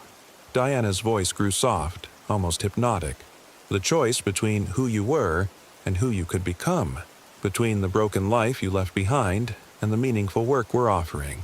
I thought about Sarah again, about the note she'd left, about the way she'd looked at me in those final months like I was already a ghost. Then I thought about my job, debugging other people's code in a cubicle farm where no one knew my name. I thought about my empty apartment, my non-existent social life, the growing certainty that I'd peaked at 30 and had nothing left to look forward to but decline. "What kind of work?" I heard myself ask. Diana's smile returned, brighter than before. "Preservation, protection, ensuring that the forest remains exactly as it needs to be. Some people are meant to find the stations, Marcus. People like you, like me, like Harrison and Rodriguez and Kim. People who understand that there are things more important than the mundane world outside these trees. And the people who aren't meant to find them?" Her smile didn't waver. "They don't." The simple statement carried more weight than any threat could have. I understood now why there were no warnings posted about the unmarked trails, no official acknowledgement of the ranger stations scattered through these woods. The forest itself was the warning, selecting carefully who would see what needed to be seen. "I need more time." "I know you do. But Marcus." Diana stepped closer and I caught that strange ozone smell again, fainter now but still present. Don't wander too far while you're thinking. The woods can be dangerous for people who don't know where they belong. She turned and walked into the forest, disappearing between the trees as if she'd never been there at all. I spent the next hour trying to convince myself to pack up and leave. I loaded some clothes into my duffel bag, emptied the gray water tank, retracted the awning. But every time I reached for the ignition key, something stopped me. Maybe it was the growing certainty that I'd never make it to the main road. Maybe it was the understanding that even if I did escape, I'd spend the rest of my life wondering what I'd walked away from. Or maybe it was something simpler. The recognition that Diana was right about my life back in Phoenix. What exactly was I fighting to preserve? Around noon, I heard engines approaching through the forest. Not the smooth hum of modern vehicles, but the deeper rumble of older machinery. I stepped outside to see 3 Forest Service trucks pulling into the campground. The kind of heavy-duty pickups rangers used for backcountry work. All of them at least 30 years old, but maintained in pristine condition. Harrison climbed out of the lead truck still wearing the same uniform I'd seen him in the day before. 2 other rangers followed, a Hispanic woman who must have been Rodriguez, and a younger Asian woman I assumed was Kim. All 3 moved with that same fluid grace I'd noticed in Harrison, like they were walking underwater. "Afternoon, Marcus," Harrison called out as they approached. "Beautiful day, isn't it?" I stayed near my RV's door, ready to bolt inside if necessary. "What do you want?" "Just checking in," Rodriguez said, her voice carrying a slight accent. "Making sure you're settling in okay. These woods can be overwhelming for newcomers." Kim said nothing, just watched me with dark eyes that seemed to catalog every micro-expression on my face. "I was actually thinking about leaving," I said, trying to keep my voice steady. Harrison nodded sympathetically. "Course you were. It's natural to feel conflicted at first. But tell me something, Marcus. Where would you go? Back to Phoenix? Back to debugging code for people who don't know your name? Back to an empty apartment where you eat microwave dinners and watch Netflix until you fall asleep on the couch?" The accuracy of his description hit me like a slap. I'd never told anyone about my evening routine, certainly not anyone in this forest that supposedly didn't exist. "How do you—" "We know because we've all been there." Kim spoke for the first time, her voice soft but carrying absolute conviction. "The moment when you realize your life has become a series of habits you don't remember choosing. The growing certainty that you're already dead, you just haven't stopped breathing yet." "I divorced my husband 3 years ago," Rodriguez added. "Thought I wanted freedom. Thought I wanted to find myself. Spent 2 years hiking alone, trying to figure out what I was supposed to do with all that freedom. Then I found Station 4, and suddenly everything made sense. Station 2 for me," Kim continued. "I was a software engineer in Seattle. Good job, nice apartment, everything I thought I wanted, but I'd wake up every morning feeling like I was suffocating. The forest saved me from that." Harrison stepped closer, his strange eyes fixed on mine. "The question isn't whether you want to leave, Marcus. The question is whether you want to live. Really live, with purpose and meaning, and the knowledge that your existence matters. Or whether you want to go back to sleepwalking through the remaining decades until your body finally catches up with what your soul already knows." I wanted to argue, to tell them they were wrong about my life, but the words wouldn't come, because they weren't wrong, not about any of it. "What would I have to do?" I heard myself ask. "Learn," Harrison said simply. "The forest has its own rhythms, its own needs. We'll teach you to read the signs, to understand what it requires. Some days you'll monitor the radio nets, keeping track of who's moving through the area. Some days you'll maintain the stations, ensuring everything stays in proper working order. And some days—" He paused, glancing at his companions. "Some days you'll help the forest decide who belongs and who doesn't." The chill that ran down my spine had nothing to do with the October air. What happens to the people who don't belong? "They get lost," Kim said matter-of-factly. "Happens all the time in these woods.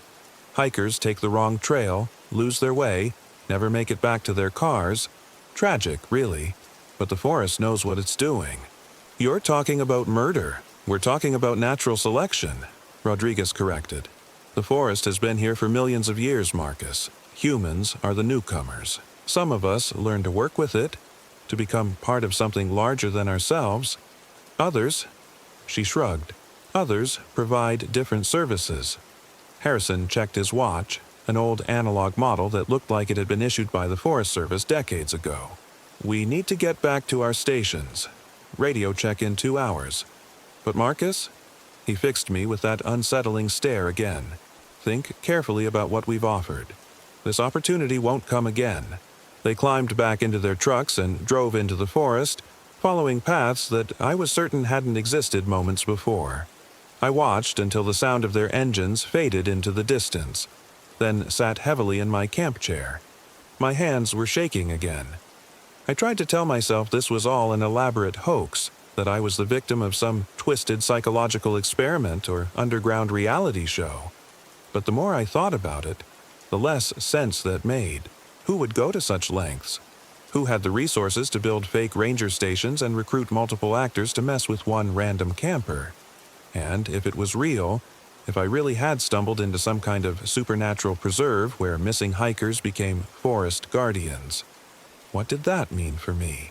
I thought about Sarah's face the last time I'd seen her, the mixture of pity and relief in her eyes as she'd explained why she was leaving. "You're not really living, Marcus," she'd said. "You're just going through the motions, waiting for something to happen. I can't wait with you anymore." Maybe she'd been right. Maybe I had been waiting, sleepwalking through my life until something came along to wake me up. The question was whether this was that something, or whether it was just another form of death. The afternoon passed in a haze of circular thinking. Part of me wanted to believe that everything I'd experienced was the product of stress and isolation, that a good night's sleep and some distance from these woods would restore my sanity.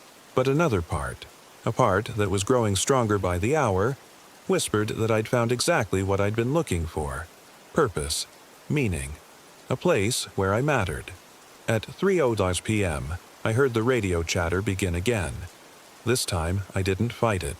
I walked to the CB and listened as the stations checked in one by one, reporting clear skies and normal conditions. When Harrison's voice came through the speaker, "Station 7, all clear," I found myself reaching for the microphone. "This is Marcus at Site 5, I said, surprised by how steady my voice sounded. "I'd like to speak with someone about your offer." The radio was quiet for a long moment. Then Harrison's voice returned, warmer than before. "Copy that, Marcus. Someone will be along shortly." Diana emerged from the trees 20 minutes later, but this time she wasn't alone.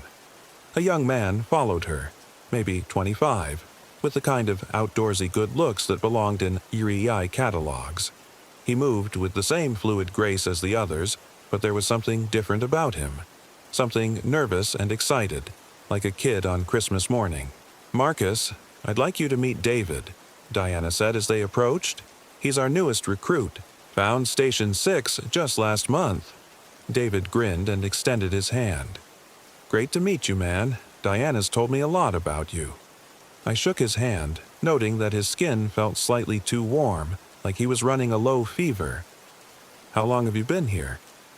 "Feels like forever and no time at all," David replied, which wasn't really an answer. "Best decision I ever made, though. I was working dead-end retail in Indianapolis, living with 3 roommates, couldn't afford to go back to school. Now look at me. I'm part of something important." What exactly is this something?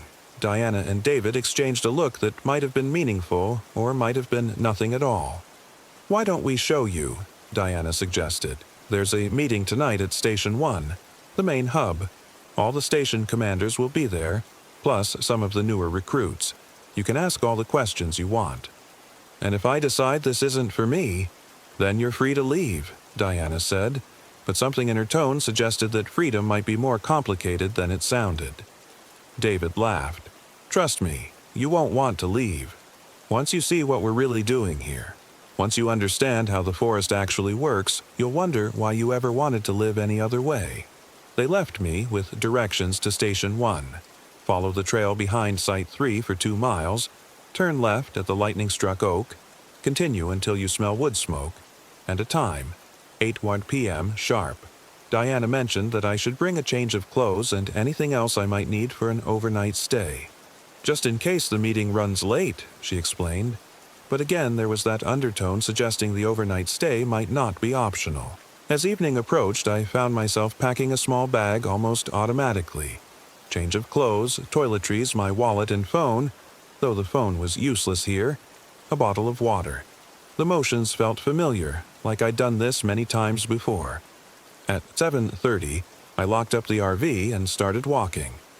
The trail behind Site 3 was better maintained than the one I'd followed to Station 7, with proper blazes and regular distance markers, but there was something unsettling about it too. It felt too purposeful, too designed, like someone had planned exactly where every step should fall. The lightning-struck oak was impossible to miss. A massive tree split down the middle by some ancient storm, its hollow trunk large enough to walk through.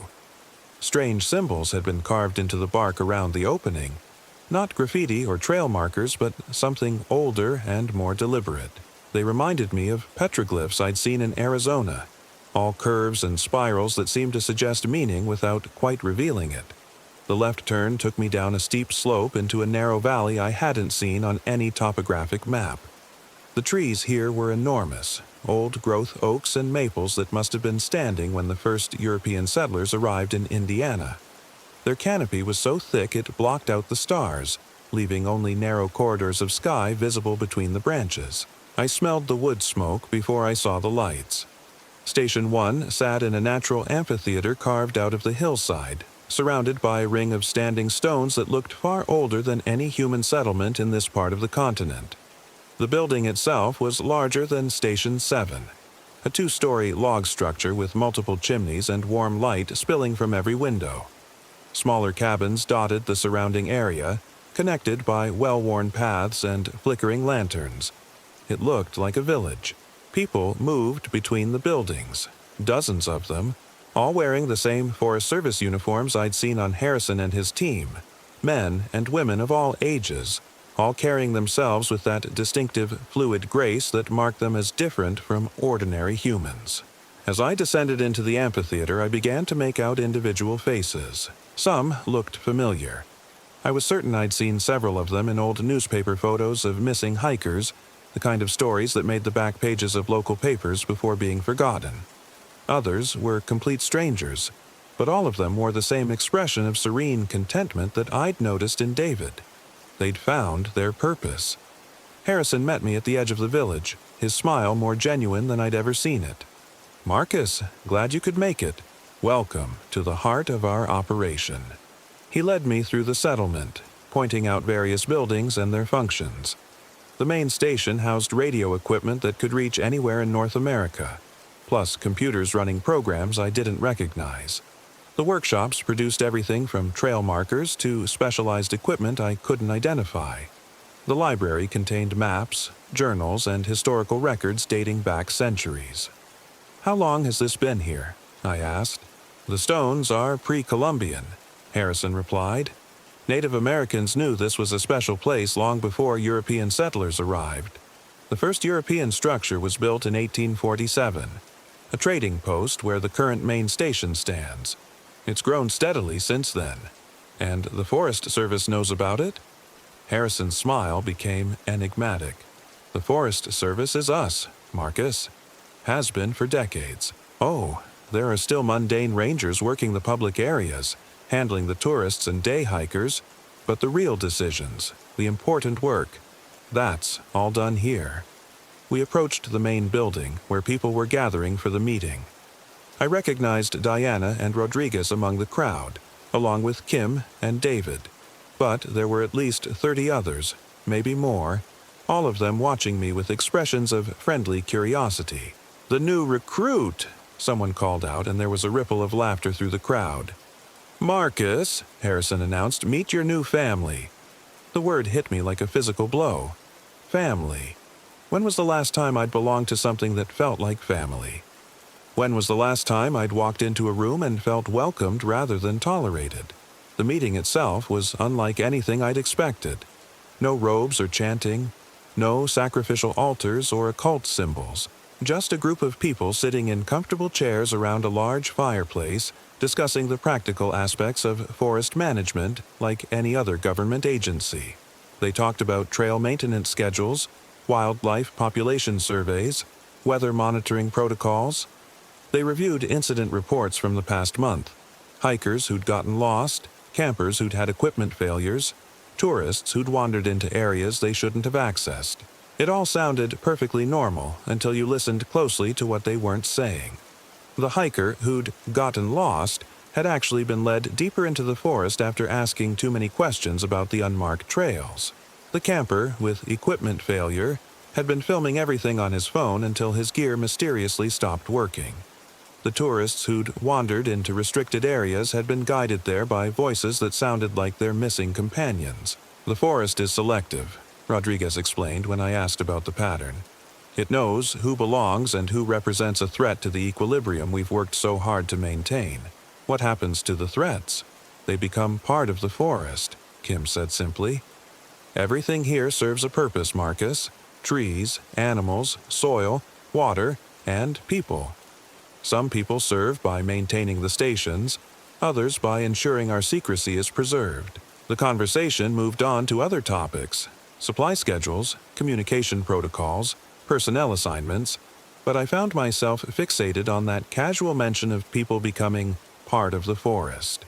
I thought about the missing hiker reports Diana had mentioned, about the newspaper stories I'd half remembered seeing over the years.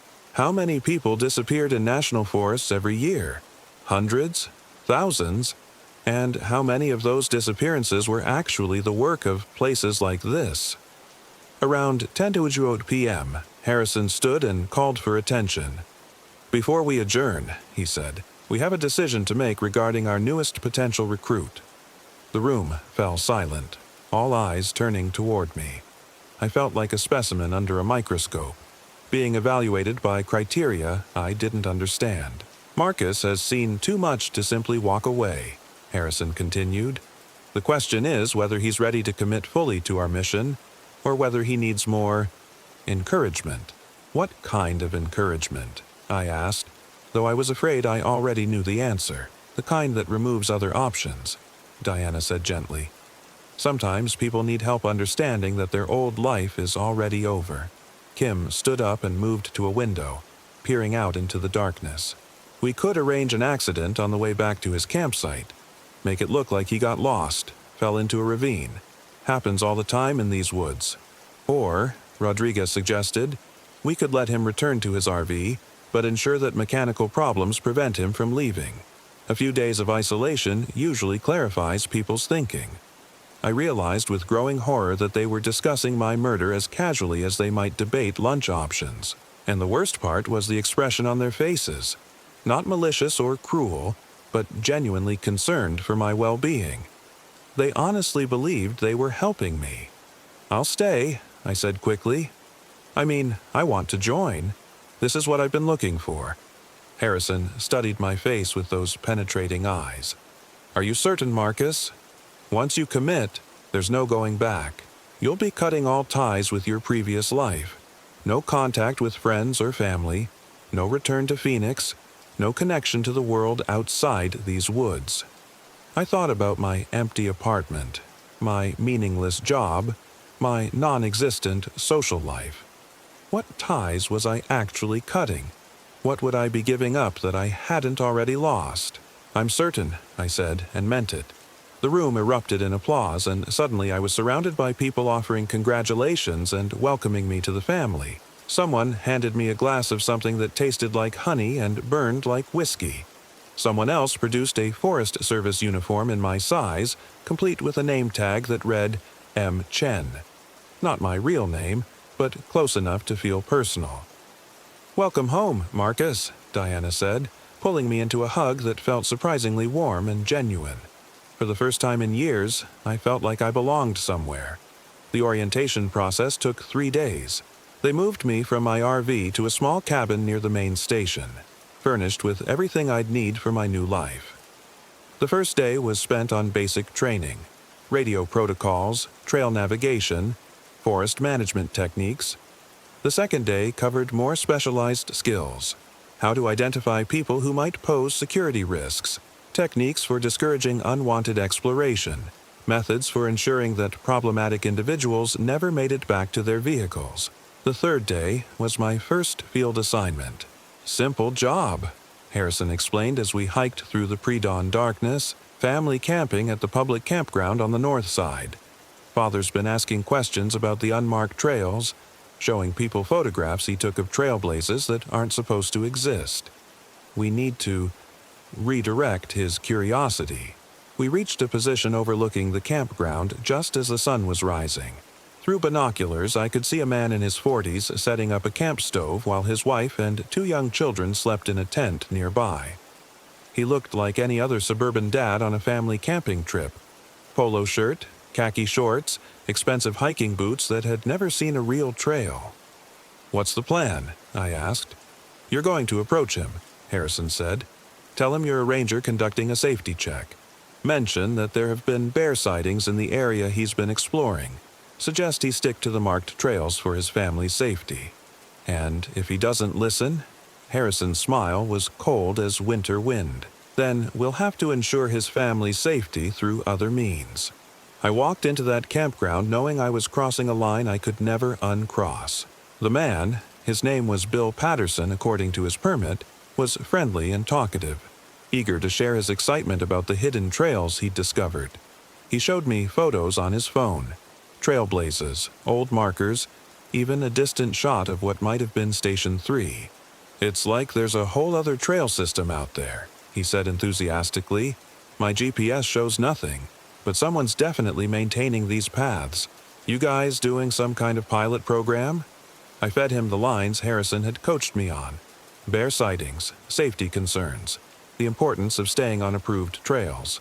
Patterson listened politely, but I could see the skepticism in his eyes. He was too smart, too observant, too dangerous to the careful secrecy the forest required. When I reported back to Harrison, his expression was grim but unsurprised. "Some people just can't be discouraged," he said. "Pity. He seems like a good father."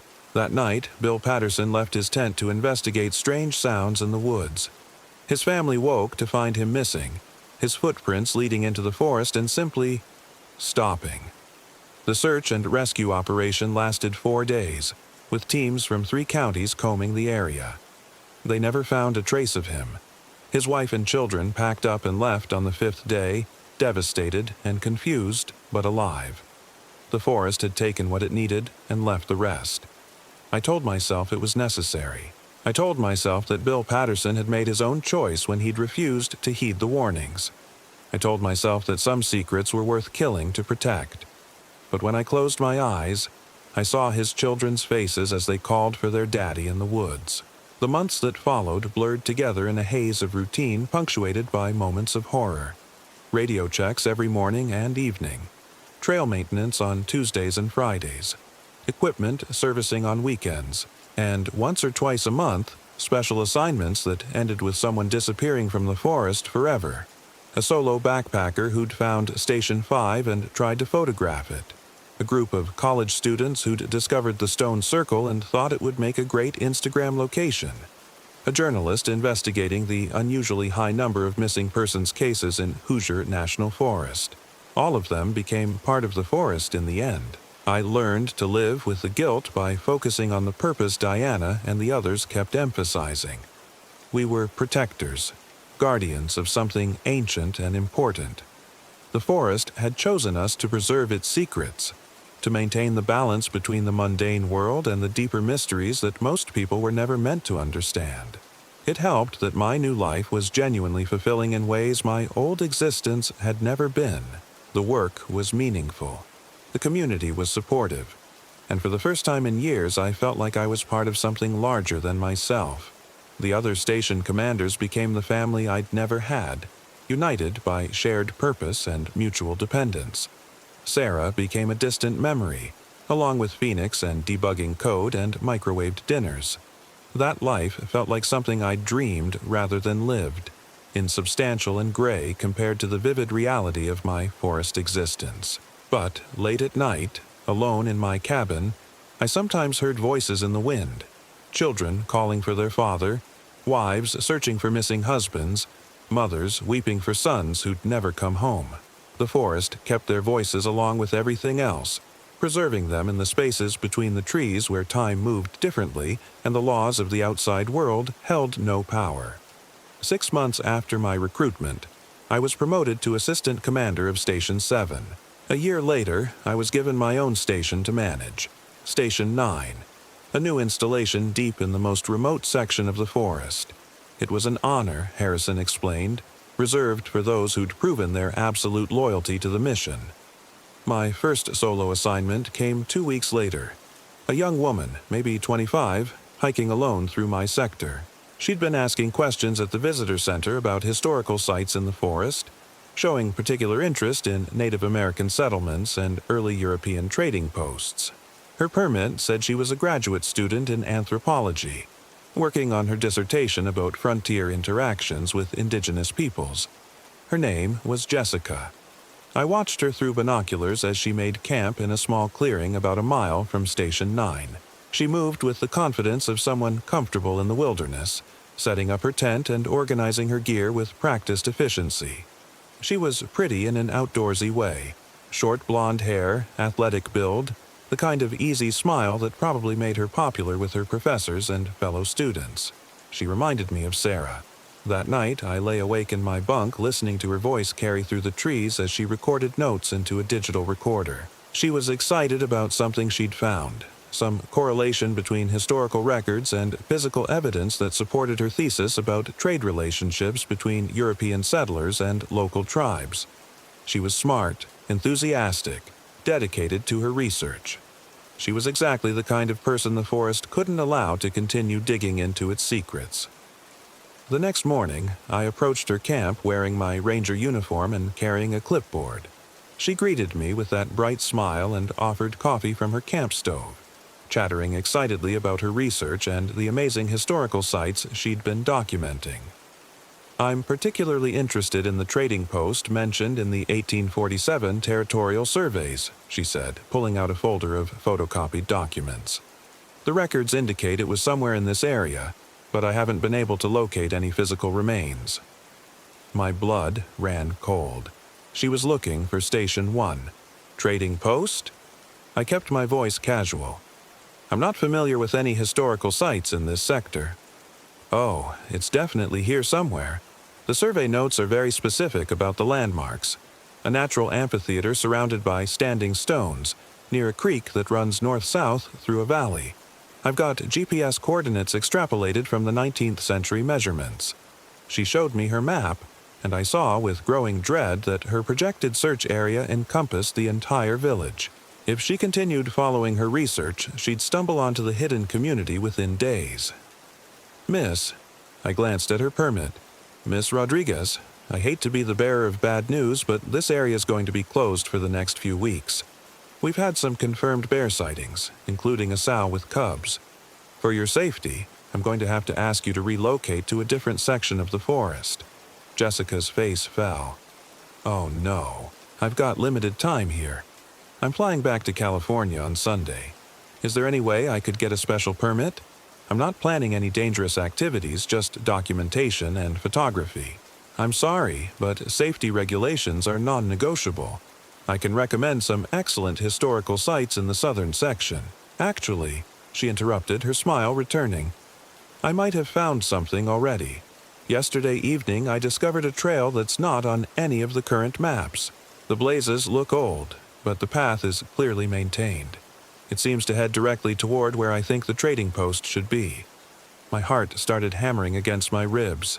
She'd found the access trail to Station 1. "That's interesting," I managed. "Can you show me exactly where?"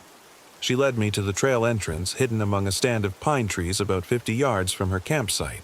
The blazes were faded but visible, marking a path that wound deeper into the forest toward the hidden village. "I was planning to follow it this morning," Jessica said excitedly. "My GPS shows it heading directly toward the coordinates from the historical survey. I think this might be the original access route to the trading post." I had to stop her. If she reached Station 1, if she saw the village and the people who lived there, if she documented any of it, The forest would never allow such a security breach to go unanswered. "Miss Rodriguez," I said carefully, "I really can't allow you to explore that trail. The bear situation—" "Oh, come on." She laughed, and the sound was bright and infectious. "I've been hiking solo for 6 years. I know how to handle wildlife encounters. Besides, it's broad daylight and I'll have my bear spray. It's not just about bears. This is an unmarked trail in unfamiliar territory. If something happened to you out there, if you got lost or injured, it could be days before anyone found you." Jessica studied my face, and I saw suspicion beginning to creep into her expression. "You know, that's odd. I checked with the ranger station yesterday, and they said this whole area was perfectly safe. No bear warnings, no trail closures. Are you sure you have the most current information?" Shit. She'd talked to the public rangers, the ones who worked the tourist areas and knew nothing about our operations. Of course, they'd given her different information. "There must have been a communication error," I said quickly. "These bulletins just came through this morning. I'll need to radio in and update the other stations." But Jessica was already backing away, her earlier friendliness replaced by wariness. "You know what? I think I'll just head back to the main ranger station and clarify the situation.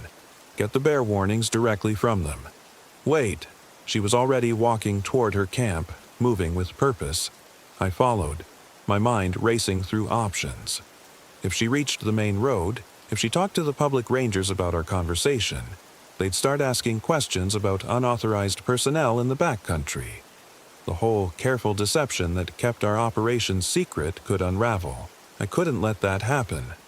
"Miss Rodriguez, please, let me explain." She spun around, and I saw fear in her eyes now. "Explain what? Why you're trying so hard to keep me away from a historical site that should be public access?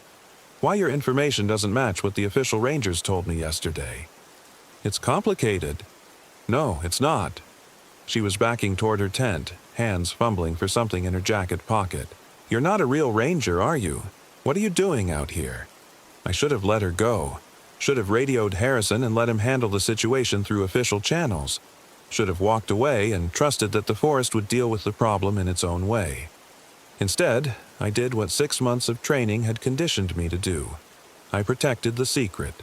The rock was about the size of a softball, granite worn smooth by centuries of weather.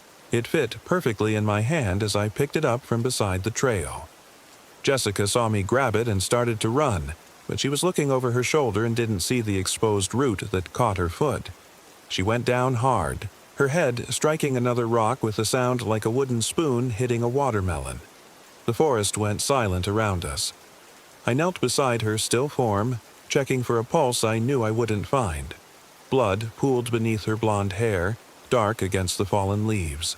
Her eyes stared sightlessly at the canopy overhead, no longer bright with curiosity and academic enthusiasm. Jessica Rodriguez, graduate student in anthropology. Someone's daughter, probably someone's girlfriend, definitely someone who would be missed.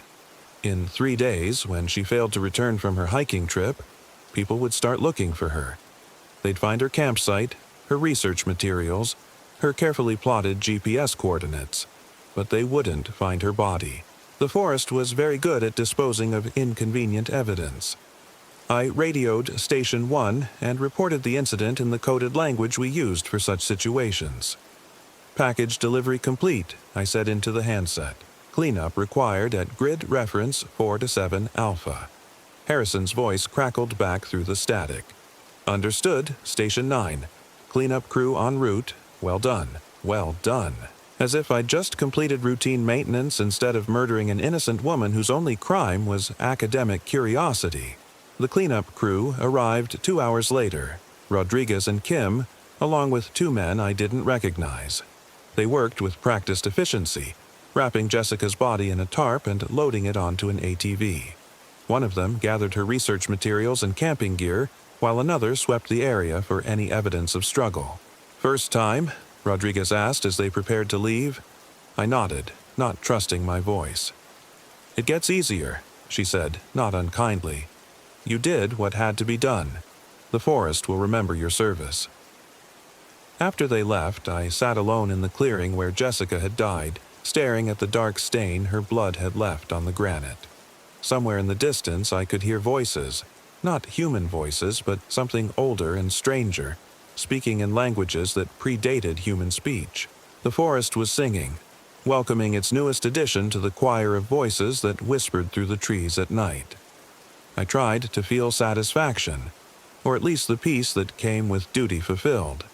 Instead, I felt hollow, like something essential had been carved out of my chest with a dull knife. The enthusiastic graduate student who'd offered me coffee that morning had become just another missing persons case, another family destroyed by questions that could never be answered. That night, I dreamed about Sarah.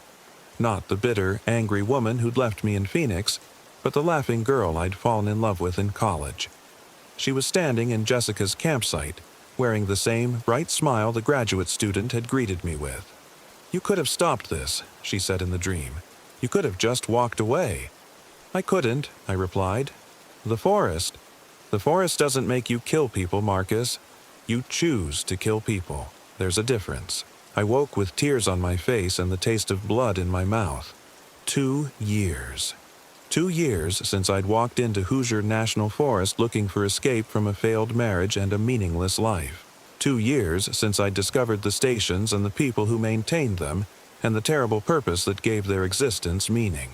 In that time, I'd directly participated in the disappearance of 11 people. Hikers who'd asked too many questions. Campers who'd photographed things they shouldn't have seen. Researchers who'd gotten too close to uncovering the truth about the ancient community hidden in the heart of the forest. All of them had families. All of them had people who loved them, who filed missing persons reports and organized search parties and spent sleepless nights wondering what had happened to their sons and daughters and spouses and friends. I'd become everything I'd once despised. A predator hiding behind authority. A killer who justified murder with noble-sounding rhetoric about preservation and protection. The forest had given me purpose, but that purpose was built on a foundation of bones. The worst part was that I was good at it. Harrison had commended my natural talent for operational security. Rodriguez praised my intuitive understanding of threat assessment. Even Diana, who'd been like a mother to me in those early months, spoke approvingly of my evolution from recruit to full operative. I'd found my calling, it seemed. I was a natural-born killer who just needed the right motivation to discover his true nature. The breaking point came on a gray October morning, exactly 3 years after my arrival at the forest. I was conducting routine surveillance of the public campgrounds when I spotted them. A family of 4 setting up camp at Site 12. Father, mother, teenage daughter, young son. They moved around their campsite with the easy familiarity of people who'd done this many times before, unpacking gear and setting up their tent with practiced efficiency. The father looked like Bill Patterson. Not exactly. This man was taller, with darker hair and a different build. But something about the way he carried himself, the methodical way he organized their supplies, the gentle patience he showed when his son struggled with the tent stakes, it all reminded me of the man whose disappearance I'd facilitated 3 years earlier. I watched through binoculars as the family settled in for their stay. The teenage daughter helped her mother start a campfire while the boy explored the immediate area around their site. Normal family activities, the kind of innocent camping trip that happened thousands of times every summer across the country. Then the father pulled out a folder of papers and began studying them intently. My blood ran cold as I recognized the documents. Maps, historical surveys, photocopied pages from academic journals. The same kind of research materials that had gotten Jessica Rodriguez killed. The man's name was Dr. Michael Rodriguez, Jessica's father. I learned this when I intercepted his permit application at the ranger station that evening. Dr. Michael Rodriguez, professor of anthropology at UC Berkeley, continuing his daughter's research into historical trading relationships in Hoosier National Forest. The application included a heartbreaking note about completing the work Jessica had started before her tragic disappearance 3 years earlier. He'd brought his family to the place where his daughter had died, and he had no idea I was the one who'd killed her. That night, I sat in my cabin, staring at the file folder containing everything the forest's surveillance network had gathered about the Rodriguez family. Michael's academic credentials, his wife Elena's work as a high school teacher, their daughter Sophia's acceptance to Stanford in the fall, their son Diego's fascination with wildlife photography. A normal family. Good people. The kind of people who volunteered at food banks and helped their neighbors and never hurt anyone. And because of my actions 3 years ago, they were about to be destroyed. Michael Rodriguez wasn't just continuing his daughter's research. He was specifically investigating her disappearance. The folder contained copies of missing persons reports, correspondence with local law enforcement, even a private investigator's preliminary findings about inconsistencies in the official search and rescue operations. He was getting close to the truth, which meant he and his family were already dead. The forest had made that decision the moment his permit was approved. All that remained was the execution, and Harrison had already assigned that task to me. Poetic justice, he'd called it during our morning radio check. The operative who handled the original problem gets to clean up the loose ends. I'd accepted the assignment without protest, the way I'd accepted every other mission over the past 3 years. But as I sat in the darkness of my cabin, listening to the wind whisper through the trees, I realized I couldn't do it. I couldn't murder a man who was looking for answers about his daughter's death. I couldn't kill a mother who still hoped her missing child might somehow be found alive. I couldn't orphan 2 teenagers whose only crime was having a father who loved his dead daughter enough to risk everything finding out what happened to her. I'd become a monster, but I wasn't ready to become that much of a monster. Not yet. The next morning, I approached their campsite wearing my ranger uniform and carrying the same clipboard I'd used to deceive Jessica 3 years earlier. But this time, instead of feeding the family lies about bear sightings and trail closures, I told them the truth. "Dr. Rodriguez," I said when Michael looked up from his research materials, "I need to speak with you privately. It's about your daughter." His face went pale, but he stood and followed me away from his family, out of earshot of his wife and children. "You know something about Jessica?" he asked, his voice carefully controlled. "I know everything about Jessica," I replied. "I know she was here 3 years ago researching the same historical sites you're investigating now. I know she found things she wasn't supposed to find.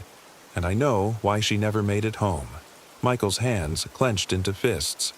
"You bastard. You know what happened to her and you let us suffer for 3 years wondering—" "I didn't let you do anything," I interrupted. "I killed her." The words hung in the air between us like a physical thing. Michael staggered backward as if I'd hit him, his face cycling through disbelief, rage, and devastation in the space of a few seconds. "You... what?" "I murdered your daughter," I said again, forcing myself to meet his eyes. "She was asking too many questions, getting too close to things that needed to stay hidden. So I killed her and let the forest dispose of her body." Michael lunged at me then, his academic composure finally breaking. But I was younger and stronger, hardened by 3 years of survival in the wilderness, and I easily restrained him.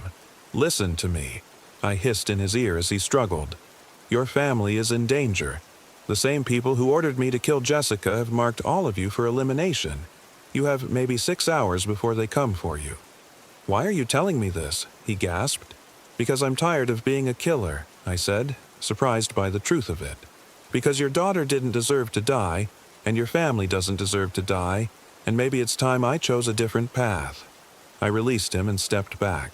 "Pack up your camp and get out of here. Drive to the nearest police station and tell them everything. About Jessica's research, about the unmarked trails, about the ranger stations that don't appear on any official maps. Don't stop driving until you're out of Indiana." Michael straightened his shirt, his eyes never leaving mine. "What about you?" "I'll buy you time," I said. "Delay the operation, maybe create enough confusion for you to escape. But Dr. Rodriguez?" I grabbed his arm. "Whatever you do, don't come back. Don't send anyone else to investigate.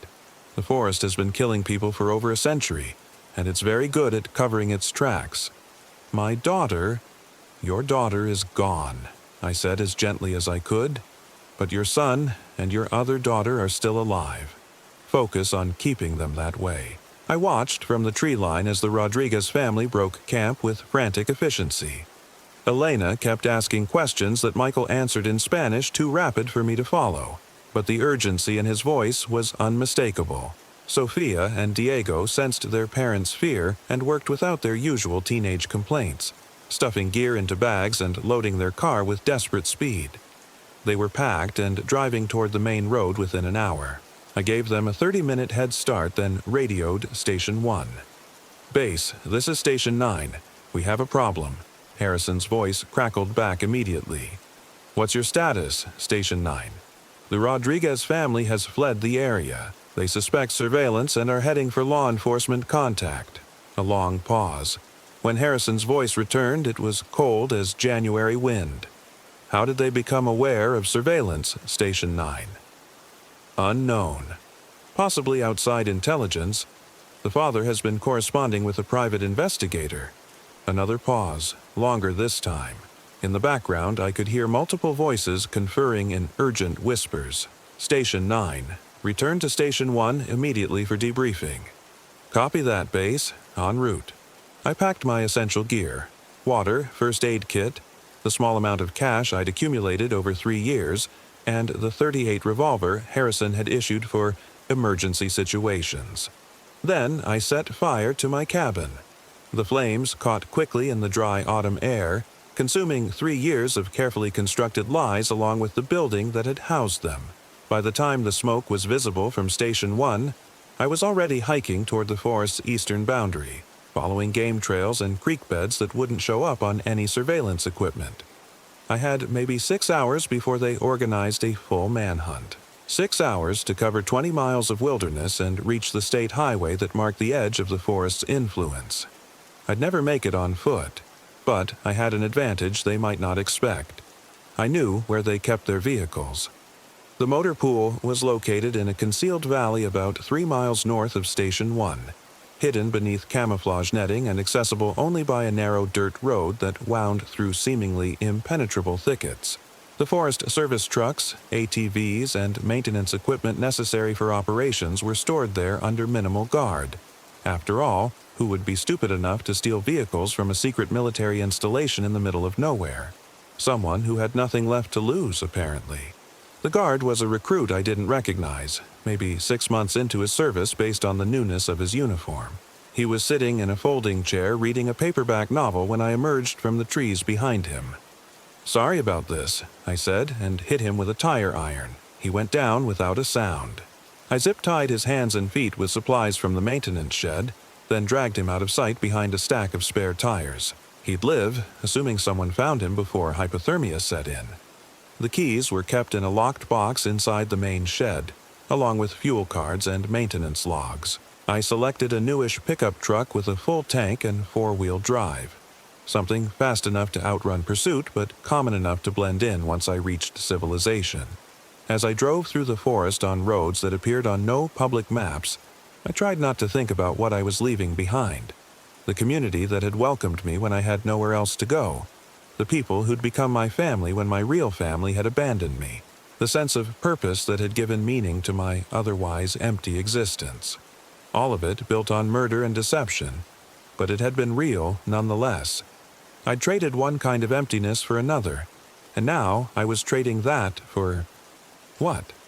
A life spent looking over my shoulder, waiting for the forest's agents to track me down and silence me permanently. Years of guilt and nightmares and the knowledge that I'd participated in atrocities I could never undo. At least, I'd saved one family. Dr. Rodriguez and his wife and children would go home to California, and maybe someday they'd be able to grieve for Jessica without the torture of unanswered questions. It wasn't redemption, but it was something.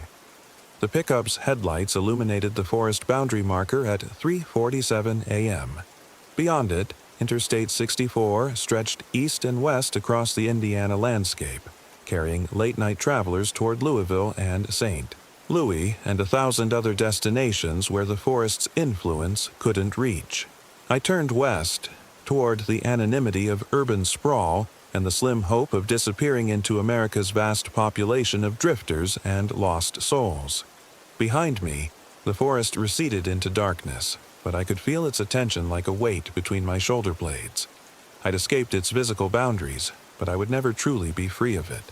The voices that whispered through the trees at night would follow me wherever I went, reminding me of the things I'd done and the prices I'd paid for belonging somewhere. 3 hours later, I abandoned the stolen truck in a Walmart parking lot outside Evansville and bought a bus ticket to Memphis with cash. The clerk didn't ask questions. Night shift workers at Greyhound stations see all kinds of desperate people and learn not to pry. As the bus pulled away from the terminal, I caught my reflection in the tinted window and barely recognized the man staring back.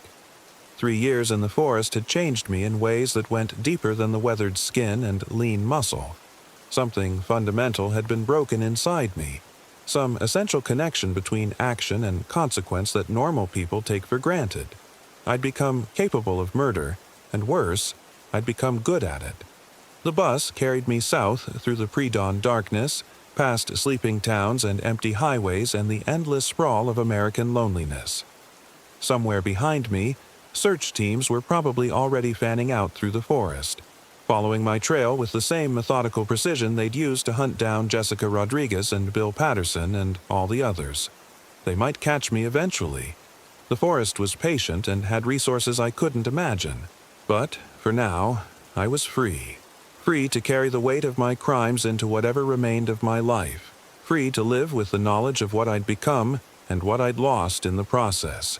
The Rodriguez family would make it home safely. That had to be enough. It was the only victory I was likely to get.